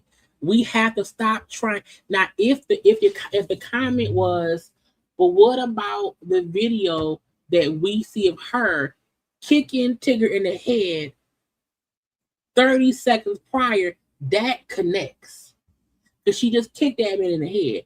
But anything that happened when he didn't need, that ain't got nothing to do with it. Who I fucked 12 years ago ain't got shit to do with if I lose my job on a Thursday. It ain't got nothing to do with it. It ain't got nothing to do with it. None at all. Child. Let me take my hair down. Okay? It ain't got nothing to do with nothing. That was my only point. And when I saw that, I was like, Lord, and this is not a thing to this part. It's not a thing to just the girl 278. This is my notion to people overall who see, hey, a lady got beat up today. And then folks say, but a baby daddy said 13 years ago that one time she let the baby, but wasn't she arrested? Don't she have a mugshot? I feel like she has a mugshot somewhere. Okay. I feel like there's a mugshot somewhere. And that's how we know that happened. But what did that have to do with who she fucked 12 years prior? I'm just wondering. So when y'all are in these comment sections about this story, please don't bring up the missing baby. Because if the baby's still missing and the daddy around and he ain't looking for the baby, that's the daddy's fault. Because if I have a child and my child missing, I just don't know what a child at, ain't no one living a life. Not today, not ever. But people keep bringing up a missing baby and an arrest from casino night. Well, then she was arrested. Either way, it ain't got the child.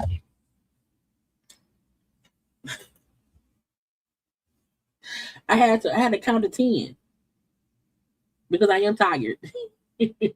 I want to get on to watch House of Dragon.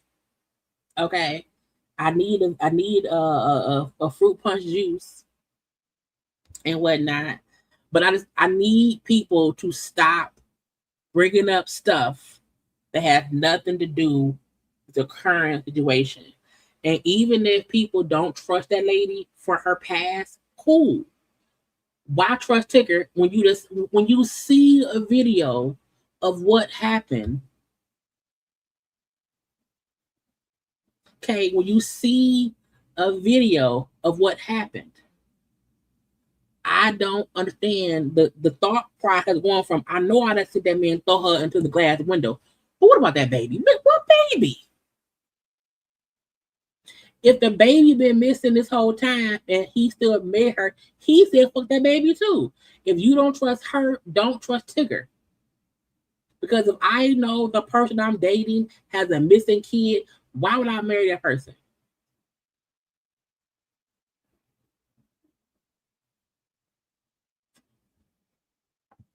Y'all don't trust her, but we want to cake for him. Even though he married somebody who has a missing kid, even though we just seen him toss her ass into the thing.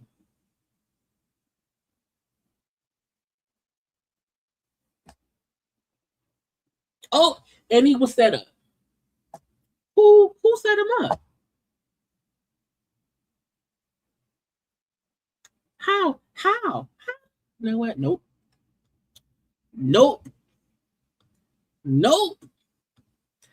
I want everyone to have a good night. Thank you for tuning in. I hope you all have liked the video, subscribe to my channel, and will make sure to follow me on social media, okay? Do not forget, I have other videos up on my channel. I did Strong, we did the versus battle, and stuff like that, okay? I will also be putting up reviews for the BET Awards and House of Dragon tomorrow. I want everyone to have a good night, okay? And remember, if someone beats you up, it's your fault. Just remember, if someone abuses you, somebody is going to find a reason to defend no good Negroes.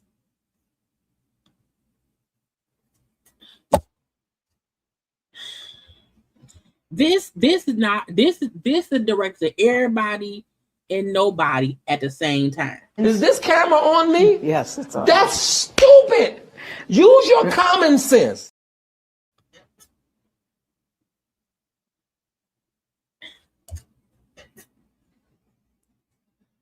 Cause we seen him grab her. And we seen, her saying, let me go, right? Let me go, right? And then, she's being, tussled around by the grown ass man. And still, what about the baby? And she probably set him up. Now, how the fuck did that happen? Because 2 + 2 is not 5. It's always 4. But y'all think that's a good man? He's a good man, Savannah. A good man.